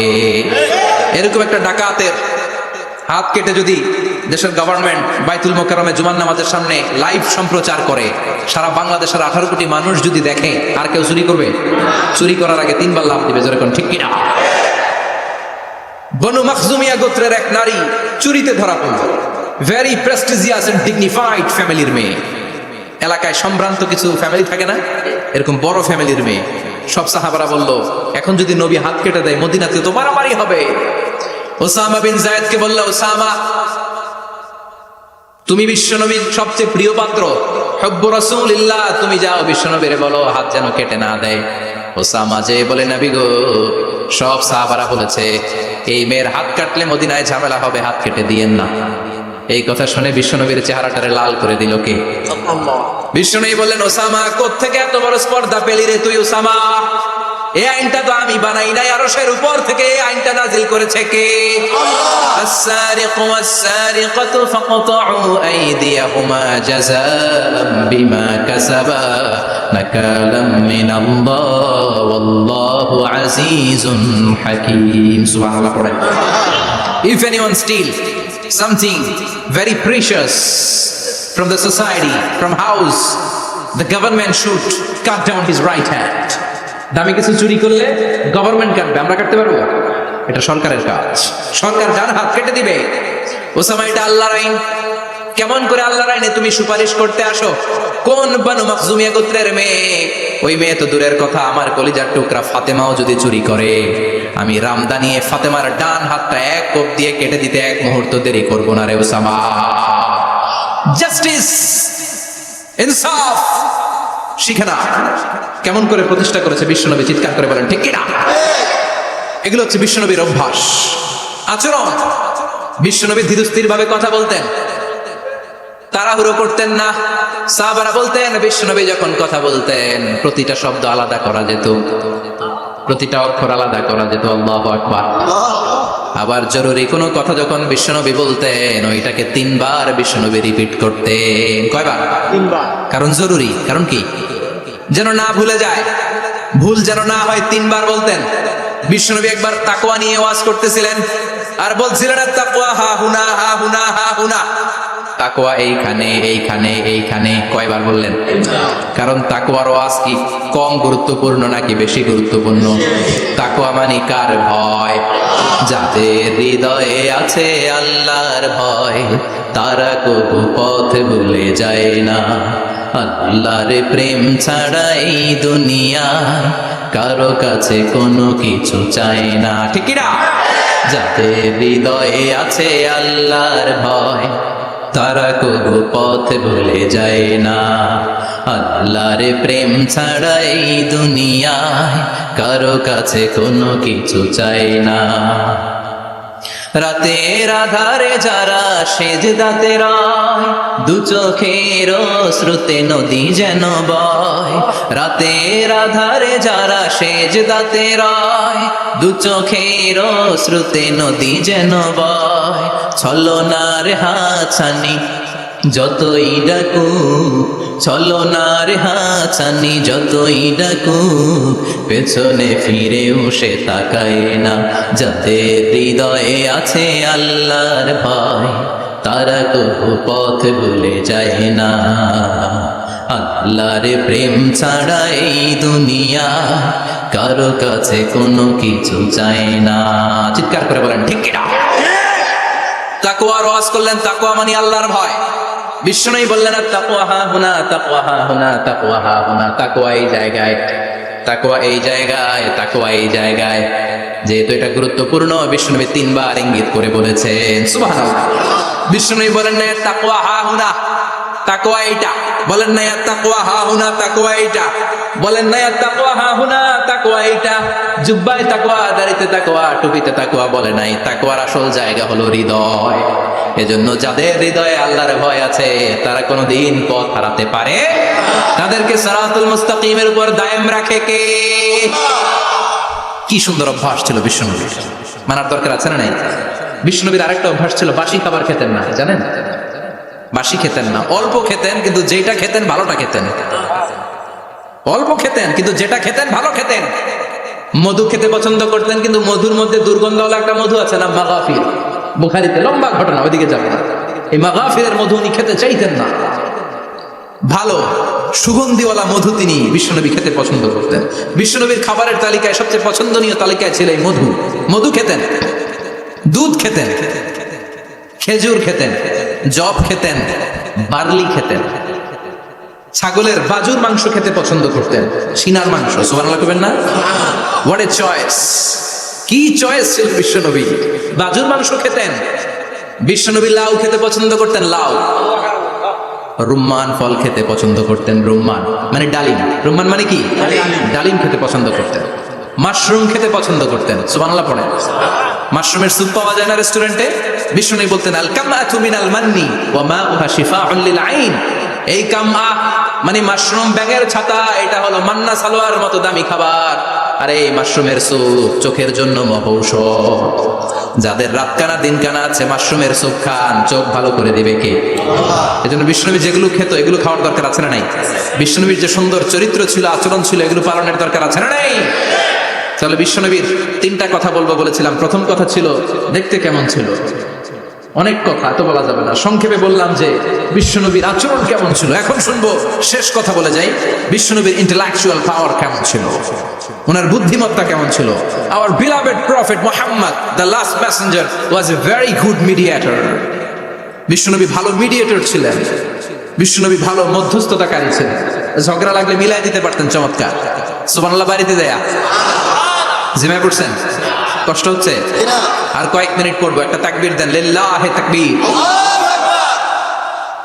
হি ওয়াজ এ ভেরি গুড মিডিয়েটর, মধ্যস্থতাকারী ব্যক্তিত্ব ছিলেন। স্বামী স্ত্রীর মধ্যে ঝগড়া লাগলে মিলায় দিতেন, বন্ধু বন্ধু ঝগড়া মিলায় দিতেন, সমাজে সমাজে মারামারি মিলায় দিতেন। মক্কা থেকে মদিনায় যখন গেলেন, মদিনায় 120 বছরের একটা যুদ্ধ চলছিল, কেউ যুদ্ধটা থামাতে পারে না। বিশ্বনবী 7 দিনের ব্যবধানে যুদ্ধ থামিয়ে দিলে। Intellectual capacity, very good mediator. এজন্য বিশ্বনবীর উম্মত যারা, তাদের অভ্যাস হবে ঝগড়া লাগায় দেওয়া যাবে না, মিলায় দিতে হবে, ঠিক কিনা? আমরা যদি ঝগড়া দেখি দূর থেকে আরো লাগায় দিতে চাই, আছে না নাই? কোম্পানিগঞ্জ বাজারে ঝগড়া, লাগুক কারো লাগুক, ধরবি না, থামাবি না, দূর থেকে মজা দেখি, মজাই লাগে, এরকম ডাকাইত আছে না নাই? আগুন লাগলে পানি দিয়ে নেবায়, অনেকে তেল ঢালে, আছে না নাই? কি করবেন? মিলিয়ে দিবেন, আপনার মর্যাদা বাড়িয়ে দিবে কে? আল্লাহ। বিশ্বনবী ভেরি গুড মিডিয়েটর ছিলেন। বিশ্বনবী লজিক্যাল এবং রেশনাল ছিলেন, বুদ্ধিমত্তাকে কাজে লাগাতেন। এক সাহাবী এসে বলে, নবী ইদান লি বিজিনা, আমারে জিনার অনুমতি দেন। কিসের অনুমতি? কার কাছে অনুমতি চাইলো? অন্যান্য সাহাবারা এই যুবক ছেলেটাকে ধমকাতে লাগলো, বসো, হ্যাঁ মিয়া বসো, বিশ্বনবীর কাছে কি কথা বলে এগুলা? ওই যুবক বসে রইল, বিশ্বনবী কাজ সারালেন, এরপর বললেন, আইনা শাবাব, ওই যুবকটা কোথায়, এদিকে আসো, কি চাইছো বলো। কয়, বিশ্বনবী আপনি আমারে জিনা করার অনুমতি দেন। বিশ্বনবী যুবকটারে কাছে ডেকে আনলেন, বললেন, ও যুবক, তোমার ঘরে বোন আছে কিনা? কয় আছে। তোমার বোনের সাথে কোনো পুরুষ জিনা করুক, তোমার কেমন লাগবে? সে বলে, আমি এই পুরুষটারে হত্যা করব। হত্যা করবা? ওকে, ডান। তোমার ঘরে মা আছে কিনা? আছে। তোমার মায়ের সাথে পর পুরুষ জিনা করবে, কেমন লাগবে? আমি সাইজ করবো ওরে। তোমার ঘরে স্ত্রী আছে কিনা? আছে। তোমার স্ত্রীর সাথে যদি কেউ জিনা করে কেমন লাগবে? বলে, আমি তারে ছাড়বো না। বিশ্বনবী বললেন, তাহলে যেই মহিলার সাথে তুমি জিনা করবা, সেও তো কারো বোন, সেও তো কারো স্ত্রী, সেও তো কারো মা, ঠিক কিনা? সুবহানাল্লাহ, হোয়াট অ্যান ইন্টেলেকচুয়াল ক্যাপাসিটি। যুবক বলে, তাই তো, এইভাবে তো ভাবি নাই। আমি যার সাথে পাপ কর্ম করব, সেও তো কারো বোন হবে, সেও তো কারো মা হবে, সেও তো কারো স্ত্রী হবে। ও নবী, আপনি আমারে মাফ করে দেন, আমার জন্য দোয়া করে দেন, যেন তাকওয়ার উপর জীবন প্রতিষ্ঠা করতে পারি। লজিক্যালি জিনিসকে সলভ করার চেষ্টা করতেন। মুআয ইবনে জাবালকে বিশ্বনবী সাল্লাল্লাহু আলাইহি ওয়াসাল্লাম ইমাম বানিয়ে পাঠালেন। উনি ইমামতি করতে গেলেন এক মসজিদে। মাগরিবের সালাতে উনি লম্বা কেরাত ধরলেন। এশার নামাজ শুরু করলেন সূরা বাকারা দিয়ে, কোরআনের সবচেয়ে ছোট সূরা। হ্যাঁ, বড়? কত বড়? বিশাল বড়। এখন ওই এলাকার মুসল্লিরা ছিল কৃষক মুসল্লি। এক কৃষক মুসল্লি সাহাবী নামাজের পেছনে দাঁড়ালেন, দেখলেন বাকারা দিয়ে ধরছে, কেরাত শেষ হয় না, আর দাঁড়িয়ে থাকতে পারে না, পায়ে ব্যথা করে, পিঠে ব্যথা করে। কিছুক্ষণ পর রেগে মেগে নামাজ ছেড়ে দিয়ে বারান্দায় নামাজ পড়ে বিশ্বনবীর কাছে বিচার দিতে গেলেন। যে বললেন, নবী এমন ইমাম পাঠাইছেন এশা পরে বাকারা দিয়া। বিশ্বনবীকে সর্বনাশ, মুআয তো ভেজাল লাগিয়ে ফেলতেছে। ডেকে পাঠালেন, সহিহ বুখারীর বর্ণনা। বিশ্বনবী বললেন, মুআয, হোয়াট আর ইউ ডুইং দেয়ার? কি করছো তুমি সেখানে? আফাতারুন আনতা ইয়া মুআয, ও মুআয, তুমি কি ফিতনা বাজাও নাকি? তুমি কি ফিতনা ছড়াচ্ছ নাকি? খেটে খাওয়া মানুষ, কৃষক মানুষ, মাঝারি সাইজের কত সুন্দর সূরা আছে, ওয়াদ-দুহা ওয়াল-লাইলি ইযা সাজা, আল-কারিআতু মাল-কারিআ, আসনা নাই, আলহাকুমুত তাকাসুর, আসনা নাই। এগুলো দিয়ে না পড়ে বড় বড় সূরাতুল্লাহ কেন্দ্রে মুআয, আফাতানুন আনতা ইয়া মুআয, তোমারে কি আমি অ্যাপয়েন্টমেন্ট দিছি তুমি ফিতনা বাজাবা? খবরদার মুআয, ইয়াসসিরু ওয়ালা তুআসসিরু, ইসলামকে মানুষের কাছে সহজ করে উপস্থাপন করবা। বাশশিরু ওয়ালা তুনাফিরু, ইসলামকে এমন ভাবে উপস্থাপন করবা না যে তোমার কথা শুনে মানুষ দিন থেকে ভেগে ভেগে যায়। তাহলে এই দায়ভার ইসলামের নয়, এই দায়ভার বর্তমানে তোমার কাঁধের উপর। চিৎকার করে বলেন ঠিক কিনা? আমাদের মধ্যে অনেকে ইসলামকে অনেক কঠিন করে ফেলে, মানুষকে আশার বাণী শোনায় না। কই এমনি না বললে আপনার বাদ, আপনি বেদাত করছেন, আপনি শিরক করছেন, আপনার কিচ্ছু হবে না। যারে বলে কিচ্ছু হবে না, সে বলে আমার যেহেতু কিচ্ছু হবে না, তোর কথা শোনার আমার দরকার নাই। যে আমারে আশার বাণী শোনায়, আমি তার কাছে যাই, ঠিক কি না? এজন্য সহিহ ইসলাম আপনি প্রচার করবেন, but your approach should be very flexible. 100 বছর যেটা চালু আছে আপনি একদিনে উঠিয়ে দিতে পারবেন? It's not a logical approach. বিশ্বনবীর অ্যাপ্রোচ, বিশ্বনবীর রেশনাল ক্যাপাসিটি এমনটা ছিল না। সহজভাবে বুঝাবেন আদ-দীনু ইউসরুন লা উসরা ফি, দিনটা হলো সহজ, দিনের মধ্যে কাঠিন্যতা নাই। সুবহানাল্লাহ, কি ক্যাপাসিটি! আমি যেমনি আপনাদেরকে নিয়ে বসে ওয়াজ করতেছি, বিশ্বনবী ওয়াজ করতেন, তবে সংক্ষিপ্ত ওয়াজ। আমরা আধা ঘন্টা করে যদি রাখতে চাই, হুজুর আরো আধা ঘন্টা করেন, তো আরো আধ ঘন্টা করে যদি শেষ করতে চাই, হুজুর আর 10 মিনিট করেন। হুজুর ওয়াজ অনেক টেস্ট লাগে, হুজুর নামাজ টেস্ট লাগে না। আচ্ছা না, ওয়াজ ভাল লাগে, নামাজ ভাল লাগে না, কিন্তু বিশ্বনবীর ওয়াজ ছিল সংক্ষিপ্ত। আর বিশ্বনবী বলতেন, one of the minor sign before the day of judgment, your lecture will be longer, your সালাত উইল বি শর্টার। কিয়ামতের আগে তোমাদের লেকচার, ইসলামী লেকচার লম্বা হবে, নামাজ হয়ে যাবে সংক্ষিপ্ত। এই আলামত সমাজে আছে না নাই? বিশ্বনবী সংক্ষিপ্ত কথা বলতেন, আর ওনার বুদ্ধিবৃত্তিক ক্যাপাসিটি কাজে লাগিয়ে তিনি বুঝাতেন। হাত দিয়ে ইঙ্গিত করতেন, আঙ্গুলের বিভিন্ন ব্যবহার সমাজে আছে না নাই? এরকম করলে এটার লাইক বলে না, এরকম করলে বলে ডিসলাইক। আবার ক্রিকেট এরকম করলে কয় ছক্কা, আবার একটা উড়াইলে কয় তুই যা। একটা মানে কি? আবার বিজয় দেখায় কেমনে? কথা কন, ভিক্টরি। আছে না নাই? বিশ্বনবীও এটাকে মডার্ন টিচিং মেথোডোলজি বলে। আধুনিক শিক্ষা পদ্ধতিতে এখন দেখবেন যে আগে ব্ল্যাক বোর্ডে লিখতো, এখন হোয়াইট বোর্ডে লিখে মার্কার দিয়ে। আগে বই থেকে বুঝাতো, এখন ভিজুয়ালাইজ করে, ভিডিও দেখিয়ে শেখানো হয়, ঠিক কিনা? বিশ্বনবী এটা করতেন। বিশ্বনবী একবার কিয়ামতের ওয়াজ করছেন, দুইটা আঙ্গুলকে এরকম করে বললেন, আনা বুইসতু আনা ওয়াস সাআতু কাহাতাইন, এই দুইটা আঙ্গুল যেমনি কাছাকাছি, আমি এবং কিয়ামত এরকম কাছাকাছি নাজিল হয়েছি। আমি এবং কিয়ামত এরকম কাছাকাছি। বুইসতু আনা ওয়াস সাআতু কাহাতাইন। আবার বলতেন, আনা ওয়া কাফিলুল ইয়াতীমি কাহাতাইন, আমি এবং ইয়াতীমের রক্ষণাবেক্ষণকারী এই দুইজন জান্নাতের এরকম কাছাকাছি থাকবো। কোন সুবহানাল্লাহ। এরকম আঙ্গুল দিয়ে বিশ্বনবী বুঝাতে চাইতেন। আবার মাটির মধ্যে খেজুর গাছের ডালা দিয়ে লম্বা একটা দাগ টানলেন, ডানে বায়ে অনেকগুলো দাগ টানলেন। সাহাবারা বললেন, এটা কি? বিশ্বনবী বললেন, এই যে দাগটা দেখলা, এই দাগটার নাম হলো সিরাতুল মুস্তাকিম। চিল্লায় বলেন, এই দাগটার নাম কি? সিরাতুল মুস্তাকিম। আর ডানে বায়ে ছোট ছোট যে দাগগুলো দিলাম, এগুলো হলো সুবুলুশ শায়তান, শয়তানের রাস্তা।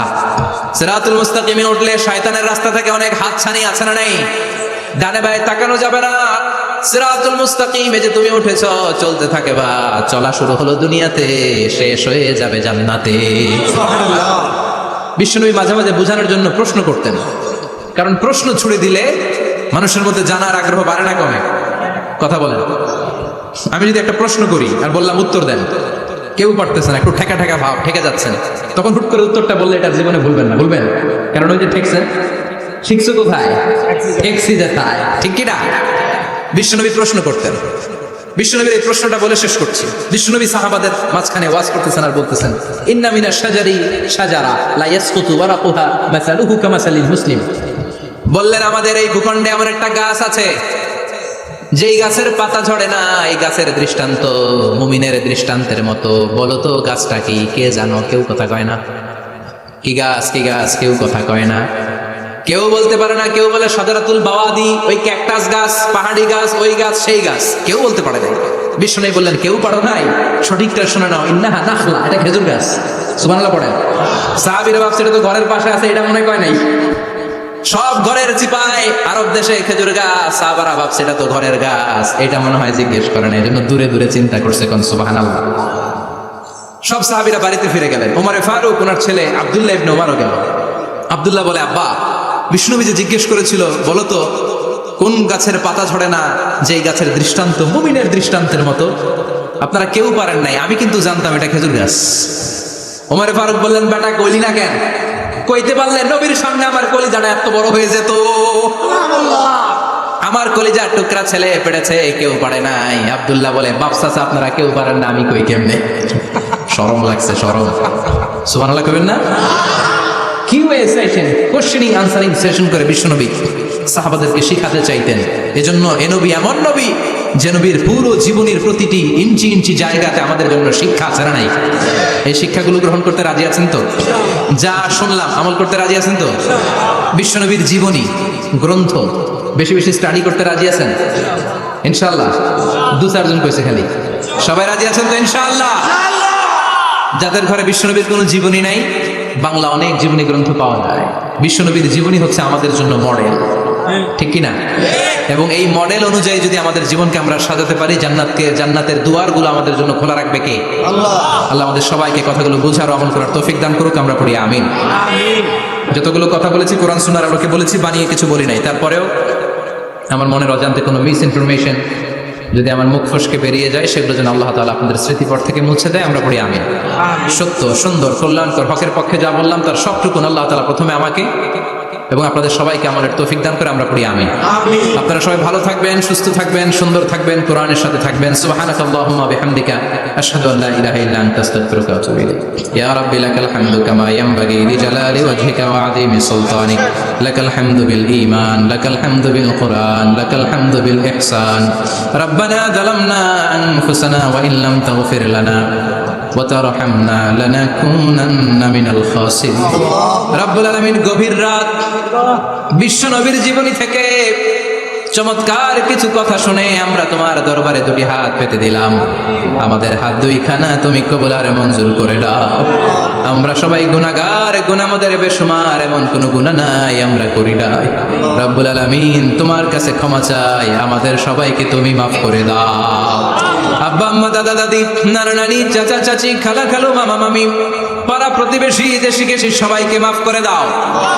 আমাদের যত আত্মীয় স্বজন কবরের বাসিন্দা, প্রত্যেকের কবরগুলোর জান্নাতের বাগান বানিয়ে দাও।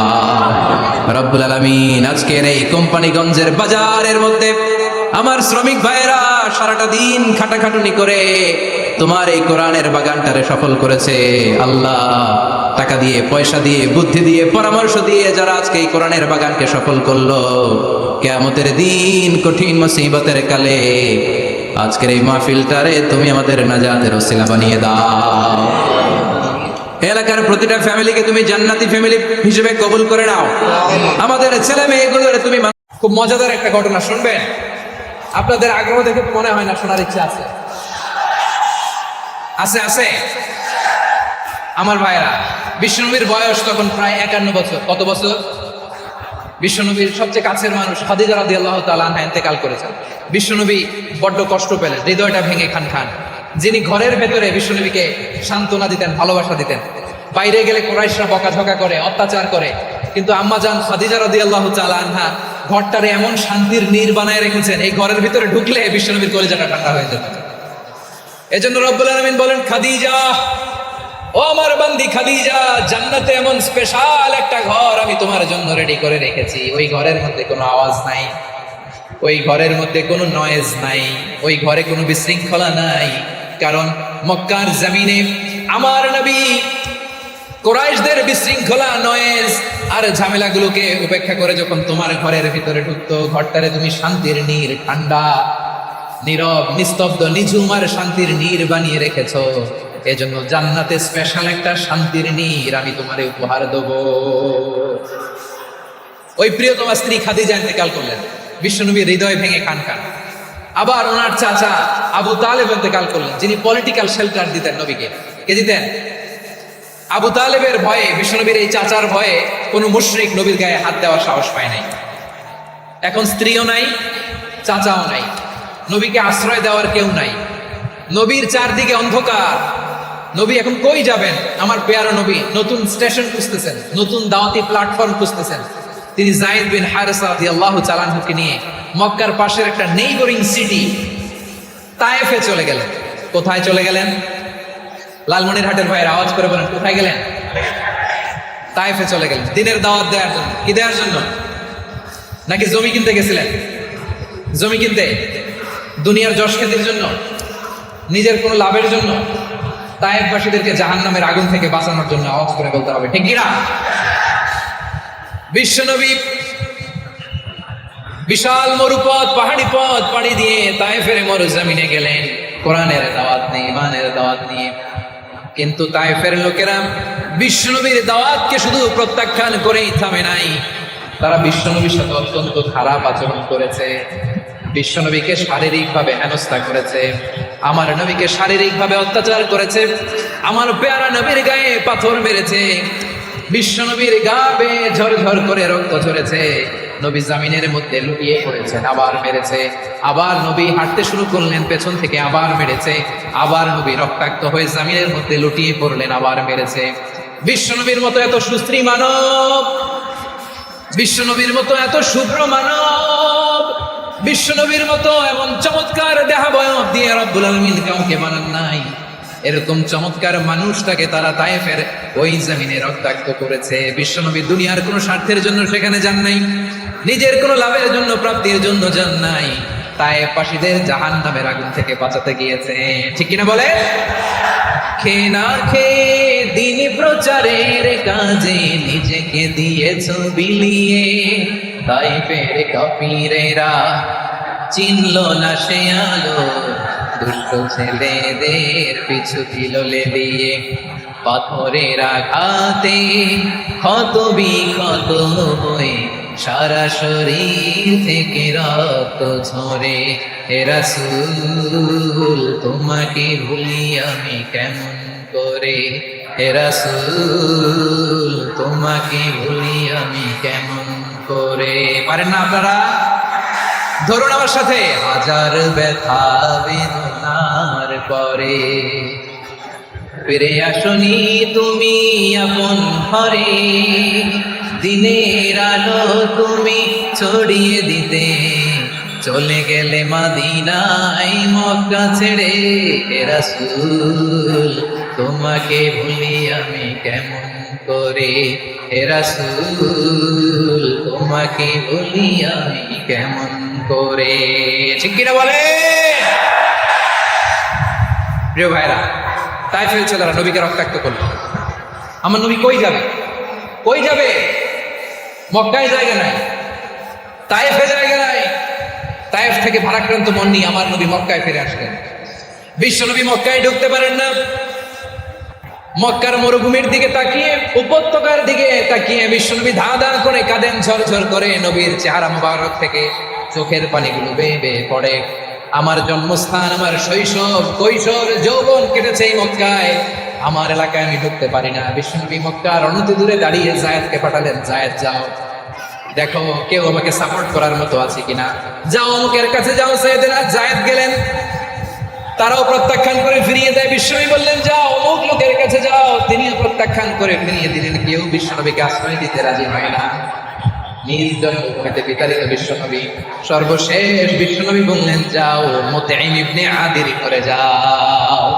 মুতঈম ইবনে আদি মুশরিক, তার কাছে যাও। গেলেন, মুতঈম ইবনে আদি রাজি হয়ে গেল। সুবহানাল্লাহ। দেখেন, অনেক বিপদের সময়ও আমি নিজে সাক্ষী, সামাজিকভাবে, রাজনৈতিকভাবে কত ঝঞ্ঝা, কত ষড়যন্ত্র, কত কনস্পাইরেসি পাড়ি দিয়ে আমাদেরকে সামনে এগিয়ে যেতে হয়। এই শত্রুদের ভেতরেও একজনকে দাঁড় করিয়ে দেয় যে আল্লাহর কোরআনের জন্য রেডি হয়ে যায়। করেন সুবহানাল্লাহ। মুতঈম ইবনে আদি, আল্লাহ তার মনকে নরম করে দিলেন। মুতঈম বলে, মুহাম্মদ আমি তোমাকে আশ্রয় দেব। তার দুই ছেলেকে পাঠালেন, যাও খোলা তলোয়ার নিয়ে, স্কট দিয়ে, গার্ড অফ অনার দিয়ে মোহাম্মদকে মক্কায় ঢুকাওয়ার বলো, আমি আমান দেব। আমান কি দিব? আমান মানে সিকিউরিটি, নিরাপত্তা। সিকিউরিটি ছাড়া, আমান দেওয়া ছাড়া কেউ থাকতে পারতো না মক্কায়। দুই ছেলে বিষ্ণু ইসলামকে নিয়ে আসলেন। নবী কাবার চারদিকে তাওয়াফ করলেন, নামাজ পড়লেন। আবু জাহেল, উতবা, শাইবা, ওয়ালিদ ইবনে মুগীরা সবাই দেখে, কেউ কিছু করতে পারে না। কারণ মুতঈম ইবনে আদি ঘোষণা দিয়েছেন, আমি মোহাম্মদকে আমান দিয়েছি, মোহাম্মদের গায়ে যেন কেউ স্পর্শ না করে। আওয়াজ করে পড়েন সুবহানাল্লাহ। নবীর এই বিপদকালে মুহূর্তে মুতঈমের হৃদয়টারে নরম করে দিল কে? হাটের ভাইয়েরা বলেন, এই মুতঈম কি মুসলিম ছিল না মুশরিক? সবাই বলতে হবে মুসলিম না মুশরিক? তাহলে মুশরিকের কাছ থেকে নবী পলিটিক্যাল অ্যাসাইলাম, আধুনিক রাষ্ট্রবিজ্ঞানের ভাষায় পলিটিক্যাল অ্যাসাইলাম, যেটাকে বলে রাজনৈতিক আশ্রয়, ওনার আমান বা নিরাপত্তার এই ঘোষণায় তিনি মক্কায় ঢুকলেন। যতদিন নিরাপত্তা ছিল ছিলেন। মুতঈম যখন মারা গেল, বিষ্ণু ইসলাম হিজরত করে মদিনায় চলে গেলেন। সুবহানাল্লাহ। কিন্তু মুতঈম যে বিশ্বনবীর উপকার করছে এটা বিশ্বনবী বলে নাই। আমাদের অনেকে আছে উপকার করার পরে আর খেয়াল থাকে না, খাওয়ার পরে গলা দিয়ে নামলে আর খেয়াল থাকে না। এরকম আসরা নাই? আমার নবী বলে নাই। বদরের প্রান্তরে 70 জন কাফেরকে যখন বন্দী করে বিশ্বনবীর সামনে হাঁটু গেড়ে দাঁড় করানো হলো, বসানো হলো, 70 জন কাফের। কয়জন? বিশ্বনবী তাদের দিকে তাকিয়ে বললেন, সহিহ বুখারীর বর্ণনা, লাউ কানাল মুতঈম ইবনে আদি হাইয়ান সুম্মা কাল্লামানি হাউলাই নাতনা লা তারাকতুহুম লাহু। বদরের প্রান্তরে 70 জন বন্দী কাফিরের দিকে তাকিয়ে আমার নবী বললেন, আজকে মুতিঈম ইবনে আদি যদি বেঁচে থাকতো আর তোমাদের 70 জনের ব্যাপারে যদি মুতিঈম এক বাক্যে একটা সুপারিশ করতো, তার সম্মানে আজকে তোদের সবাই আমি মাফ করে দিতাম। নবী চাইলে এখনই এক্সিকিউশন অর্ডার দিতে পারে। তিনি বললেন, আজকে যদি মুতিঈম বেঁচে থাকতো আর মুতিঈম যদি তোদের জন্য সুপারিশ করতো, এই আবর্জনাগুলোর ব্যাপারে সুপারিশ করতো, আমি মুহূর্তেই তোদেরকে এমনি মাফ করে দিতাম। এবার বলেন, ইসলাম কি ন্যারো মাইন্ডেড না ব্রড মাইন্ডেড? শুধু তাই নয়, যাকে যে সম্মান দেয়ার আমার নবী দিতেন, হোক আস্তিক হোক নাস্তিক, হোক মুসলিম হোক অমুসলিম। বিষ্ণু ইসলাম যখন রোমান সম্রাটের কাছে চিঠি লিখেছেন, আমার প্রিয় লালমনিরহাটের ভাইয়েরা, অল্প কয়েক মিনিট কয়েকটা জরুরি কথা বলবো, এদিকে তাকান, এদিকে তাকান। রোমান সম্রাটের কাছে বিষ্ণুনবী যখন চিঠি লিখলেন মিন মুহাম্মদ রাসূলুল্লাহ ইলা হিরাকলা আযীমের রোম, মুহাম্মাদের পক্ষ থেকে হিরাক্লিয়াসের কাছে, যিনি হচ্ছেন আযীমের রোম। এটা নবী নিজ থেকে বানায় লিখছেন, অতিরিক্ত সম্মান দিয়ে। কোন রাষ্ট্রপ্রধান যখন আসে তাদেরকে আমরা কি বলি জানেন? তার নামের শেষে HE এটা লিখতে হয়, H.E. মানে হিজ এক্সেলেন্সি। কি লেখে?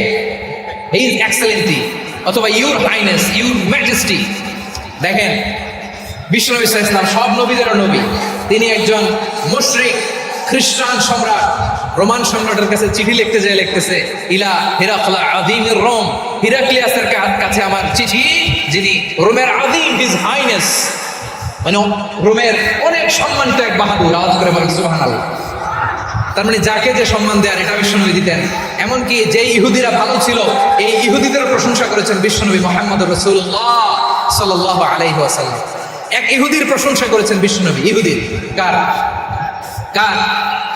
আমি তো আমার ভাইয়ের প্রশংসা করি না, আমি তো এক আলেম আরেক আলেমরে স্পেস দেই না, আমি তো এক দায়ী আরেক দায়ীর সাথে বসতে চাই না। আমার নবী ইহুদির প্রশংসা করে। কার প্রশংসা? ওই ইহুদির নাম ছিল মুখাইরিক। সিরাত গ্রন্থ ঘাটলে পাবেন। তিনি বলেছেন মুখাইরিক খাইরু ইয়াহুদ, মুখাইরিক is the best of the Jews. জুইশদের মধ্যে সে সবচেয়ে ভালো। কেন প্রশংসা করলেন তার? এর কারণ মদিনা চার্টারে কথা ছিল সব ধর্মের মুসলিম মুশরিক ইহুদিরা মিলে মদিনাকে রক্ষা করবে। কিন্তু তৃতীয় হিজরিতে যখন উহুদের যুদ্ধ শুরু হলো, সবার কথা ছিল যেই আক্রমণ করে আমরা মদিনাকে বাঁচাবো। কোন শহরকে বাঁচাবো? মদিনাকে। কিন্তু কুরাইশরা যখন অ্যাটাক করলো, ইহুদিরা আর আসে না, ইহুদিরা আর বেরোয় না। বিষ্ণু বললেন, ওহে ইহুদিরা, তোমরা না চুক্তি করলে আমার সাথে যে মদিনা বাঁচাতে সবাই ঝাঁপিয়ে পড়বো, আসো। একটা ইহুদিও বেরোয় না, কেউ আসে না এসে দিন, একজন ছাড়া। তার নাম মুখাইরিক। তার নাম কি? মুখাইরিক বাহাদুরের মতো ঘোড়সাওয়ার হয়ে বেরিয়ে গেল এবং বললেন, গোটা ইহুদি সাম্রাজ্যের একজনও যদি না আসে, আমি মুখাইরিককে কেউ ঘরে আটকে রাখতে পারবে না। বেরিয়ে আসলেন, এসে বললেন, আমি মুহাম্মদের পক্ষে যুদ্ধ করব। আমি মারা গেলে আমার সম্পদ আমার উত্তরাধিকারীরা পাবে না, আমার সম্পদ তোমরা মুহাম্মদকে দিয়ে দিবা। সুবহানাল্লাহ। উহুদের ময়দানে 70 জন মুসলমান শহীদ হলো। এই ইহুদি সেও মুসলমানের পক্ষে যুদ্ধ করে নিহত হলো। সুবহানাল্লাহ। মুসলিমদের লাশ যখন নিয়ে আসা হলো, এই মুখাইরিকের লাশও নিয়ে আসা হলো। মুসলিমদের লাশের পাশে মুখাইরিকের লাশ দেখে বিশ্বনবী মুখাইরিকের প্রতি অনেক খুশি হলেন। আর বিশ্বনবী খুশি হয়ে বললেন, মুখাইরিক খায়রু ইয়াহুদ, মুখাইরিক যদিও তুমি ইহুদি, তারপরে তুমি সব ইহুদিদের মধ্যে সেরা ইহুদি। পড়েন সুবহানাল্লাহ। আমার নবী ইহুদিকেও সম্মান দিতে কার্পণ্য করে নাই। আওয়াজ করে বলেন আল্লাহু আকবার। প্রিয় ভাইরা, এবার সর্বশেষ আওয়াজ করে বলেন, ইসলাম কি ন্যারো মাইন্ডেড নাকি ব্রড মাইন্ডেড? সবাই বলেন, ন্যারো মাইন্ডেড না ব্রড মাইন্ডেড? এজন্য অমুসলিম হইলেই তারা আমাদের শত্রু নয়। শত্রু কারা? এই লালমনিরহাটের ভাইরা শুনেন, শত্রু কারা? যে সমস্ত অমুসলিম আমাদেরকে নিশ্চিহ্ন করে দিতে চায়, যে সমস্ত অমুসলিম আমাদের ভূখণ্ড থেকে আমাদেরকে তাড়িয়ে দিতে চায়, যে সমস্ত অমুসলিম আমার ধর্ম নিয়ে তুচ্ছতাচ্ছিল্য করে চিল্লায় বলেন ঠিক কিনা, তারা আমাদের শত্রু। সাধারণ অমুসলিমরা আমার শত্রু নয়। এই যে হিন্দুরা থাকে, এরা আমার ভাই, বৌদ্ধরা আমার ভাই, খ্রিস্টানরা আমার ভাই, ইহুদিরা আমার ভাই। তারা দিনই ভাই নয়, তারা মায়ের পেটের ভাই নয়, তারা মানবিক দিক থেকে ভাই। ও মানুষ, আমিও মানুষ। ইসলাম মানুষকে সম্মান করে, চিল্লায় বলেন ঠিক কিনা। যারা আমাদের অস্তিত্বকে নিশ্চিহ্ন করতে চায়, যারা আমাদের ভূখণ্ডকে দখল করতে চায়, যারা আমাদেরকে নিয়ে মকারি করে, ফান করে, টিটকারি করে, আমার ধর্ম নিয়ে খেলা করে, তাচ্ছিল্য করে, ওদের বিরুদ্ধে আমাদের জিহাদ। সাধারণ মুসলিম আমাদের শত্রু নয়। আপনি জানেন নিউ ইয়র্কে, আমি তো নিউ ইয়র্কে ছিলাম অনেকদিন, ওখানে ফিলিস্তিনিদের পক্ষে যখন আমরা মিছিল করেছি অনেক ইহুদি আমাদের সাথে মিছিলে দাঁড়িয়েছে, কারণ ওরাও জানে এই ভূখণ্ড ফিলিস্তিনিদের ভূখণ্ড। আওয়াজ করে বলো লালমনির মাঠে গিয়া। ইসরায়েলের রাজধানী খোদ তেল আবিবে অনেক ইহুদিরা বেঞ্জামিন নেতানিয়াহু তার বিরুদ্ধে মিছিল করেছে। তো তারা কি আমাদের শত্রু? না। অনেক খ্রিস্টান আমাদের সাথে আমাদের স্বার্থ রক্ষায় আমাদের পাশে দাঁড়িয়েছে। খেয়াল রাখবেন, হিন্দু আর হিন্দুত্ববাদ এক নয়, ইহুদি ধর্ম আর জায়নিজম এক নয়। জায়নিজমের বিরুদ্ধে আমাদের সংগ্রাম, আমাদের জেহাদ, চিল্লায় বলেন ঠিক কিনা? এই যে ফিলিস্তিনের ভাইরা, তারা তাদের স্বাধীনতা সংগ্রামের জন্য লড়াই করছে, করে যাচ্ছে, আমরা এটাকে সমর্থন জানাই, চিল্লায় বলেন ঠিক কিনা? কাশ্মীরের ভাইরা স্বাধীনতার জন্য সংগ্রাম করছে, আমরা সেই সংগ্রামকে সমর্থন জানাই, আওয়াজ করে বলো ঠিক কিনা? যারাই আমাদের ইসলামকে নিশ্চিহ্ন করতে চায় তাদের বিরুদ্ধে আমাদের সংগ্রাম, আওয়াজ করে বলতে হবে ঠিক কিনা? ওই সমস্ত দুর্বৃত্তদের সাথে আমাদের কোনো সম্পর্ক নাই। আমরা যদি ঐক্যবদ্ধ থাকতে পারি, ওই দুর্বৃত্তরা চান্স পায় না। আমরা ঐক্যবদ্ধ থাকতে রাজি আছি। লালমনিরহাটের ভাইরা, আমরা ঐক্যবদ্ধ থাকলে ওই দুর্বৃত্তদের কালো হাত ভেঙে দিতে আমাদের সময় লাগবে না। তাদের কালো হাত ভেঙে দিতে রাজি আছো মুসলমান? কারা কারা রাজি? তো হাত তুলে দেখা।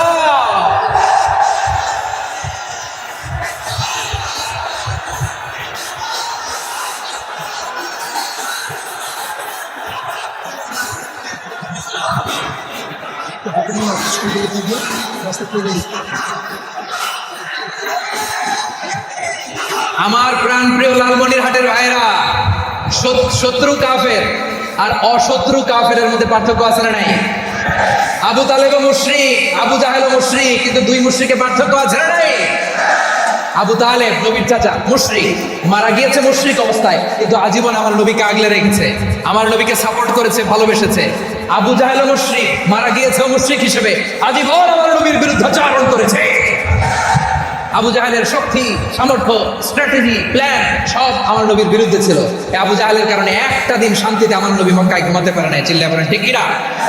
এজন্য রব্বুল আলামিন বলেন, লা ইয়ানহাকুমুল্লাহু আনিল্লাযীনা লাম ইউকাতিলুকুম ফিদ-দীন ওয়া লাম ইউখরিজুকুম মিন দিয়ারিকুম আন তাবাররুহুম ওয়া তুকসিতু ইলাইহিম ইন্নাল্লাহা ইউহিব্বুল মুকসিতিন।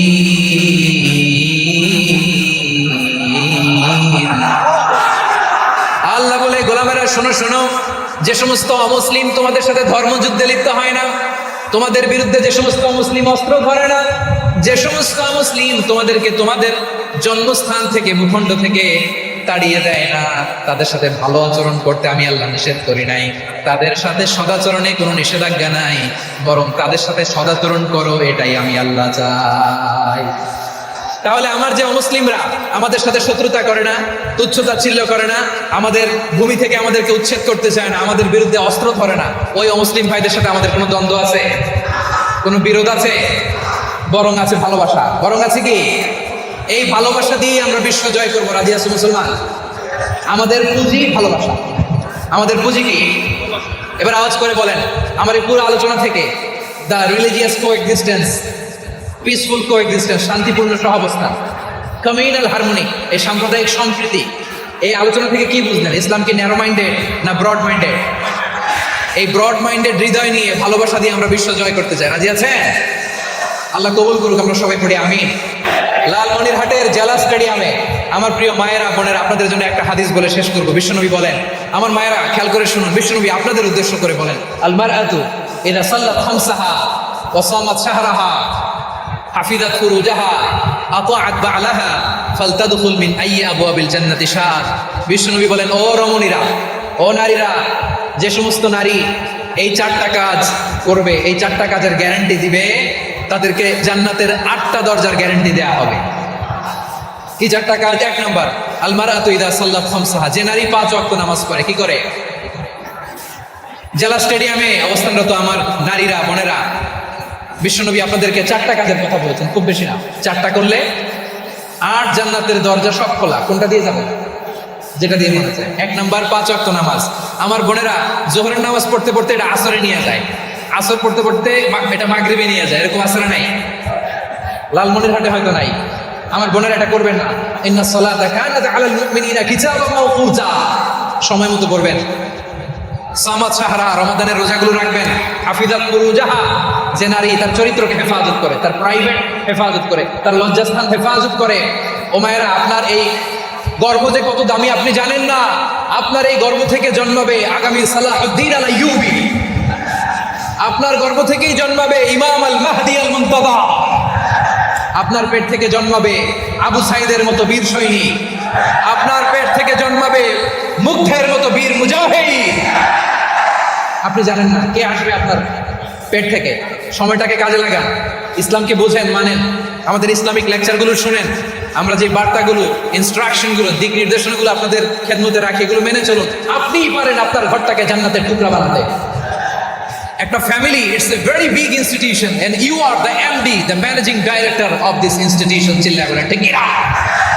চাইলেই পারেন ঘরটারে জান্নাতের টুকরা বানাতে। 5 ওয়াক্ত সালাত, রমাদানের রোজা, নিজের চরিত্রের হেফাজত, ও আতাআত বালাহা, স্বামীর আনুগত্য। এটাতে অনেকে ভুল করে থাকে। হায় রে আমার বোনেরা, স্বামীর আনুগত্যকে এটা নিজের অপমান মনে করবেন না। আপনার স্বামী আপনার সবচেয়ে বড় গার্ডিয়ান, তিনি আপনার সবচেয়ে ভালো চায়। নারী কখনো গার্ডিয়ানশিপের বাইরে থাকতে পারে না। হয় আপনি বাবার গার্ডিয়ানশিপের ভেতরে, বাপ না থাকলে ভাই আপনার গার্ডিয়ান, ভাই না থাকলে চাচা গার্ডিয়ান, বিয়ের পরে আপনার স্বামী আপনার গার্ডিয়ান। শরিয়া সম্মত স্বামীর আদেশগুলো আপনি মেনে চলবেন, কিন্তু শরিয়া বিরুদ্ধ কোনো আদেশ মানতে আপনি বাধ্য নয়। আওয়াজ করে বলুন সবাই ঠিক না? এই 4টা কাজ যদি কোনো নারী করে, বিষ্ণুই বলেন জান্নাতের 8টা দরজা খোলা, তোমার যেটা দিয়ে মনে চায় সেটা দিয়ে জান্নাতে তুমি এন্ট্রি নিতে পারবা। আমরা এখানে লালমনিরহাটের সোহরাওয়ার্দী ময়দানে আজকে যেন একত্রিত হতে পারলাম। আল্লাহ জান্নাতেও যেন একত্রিত হতে পারে। আল্লাহ তুমি তৌফিক দান করো। আল্লাহ আমার এই কলিজার টুকরা যুবক ভাইদেরকে তুমি উমরে ফারুকের মতো কবুল করো।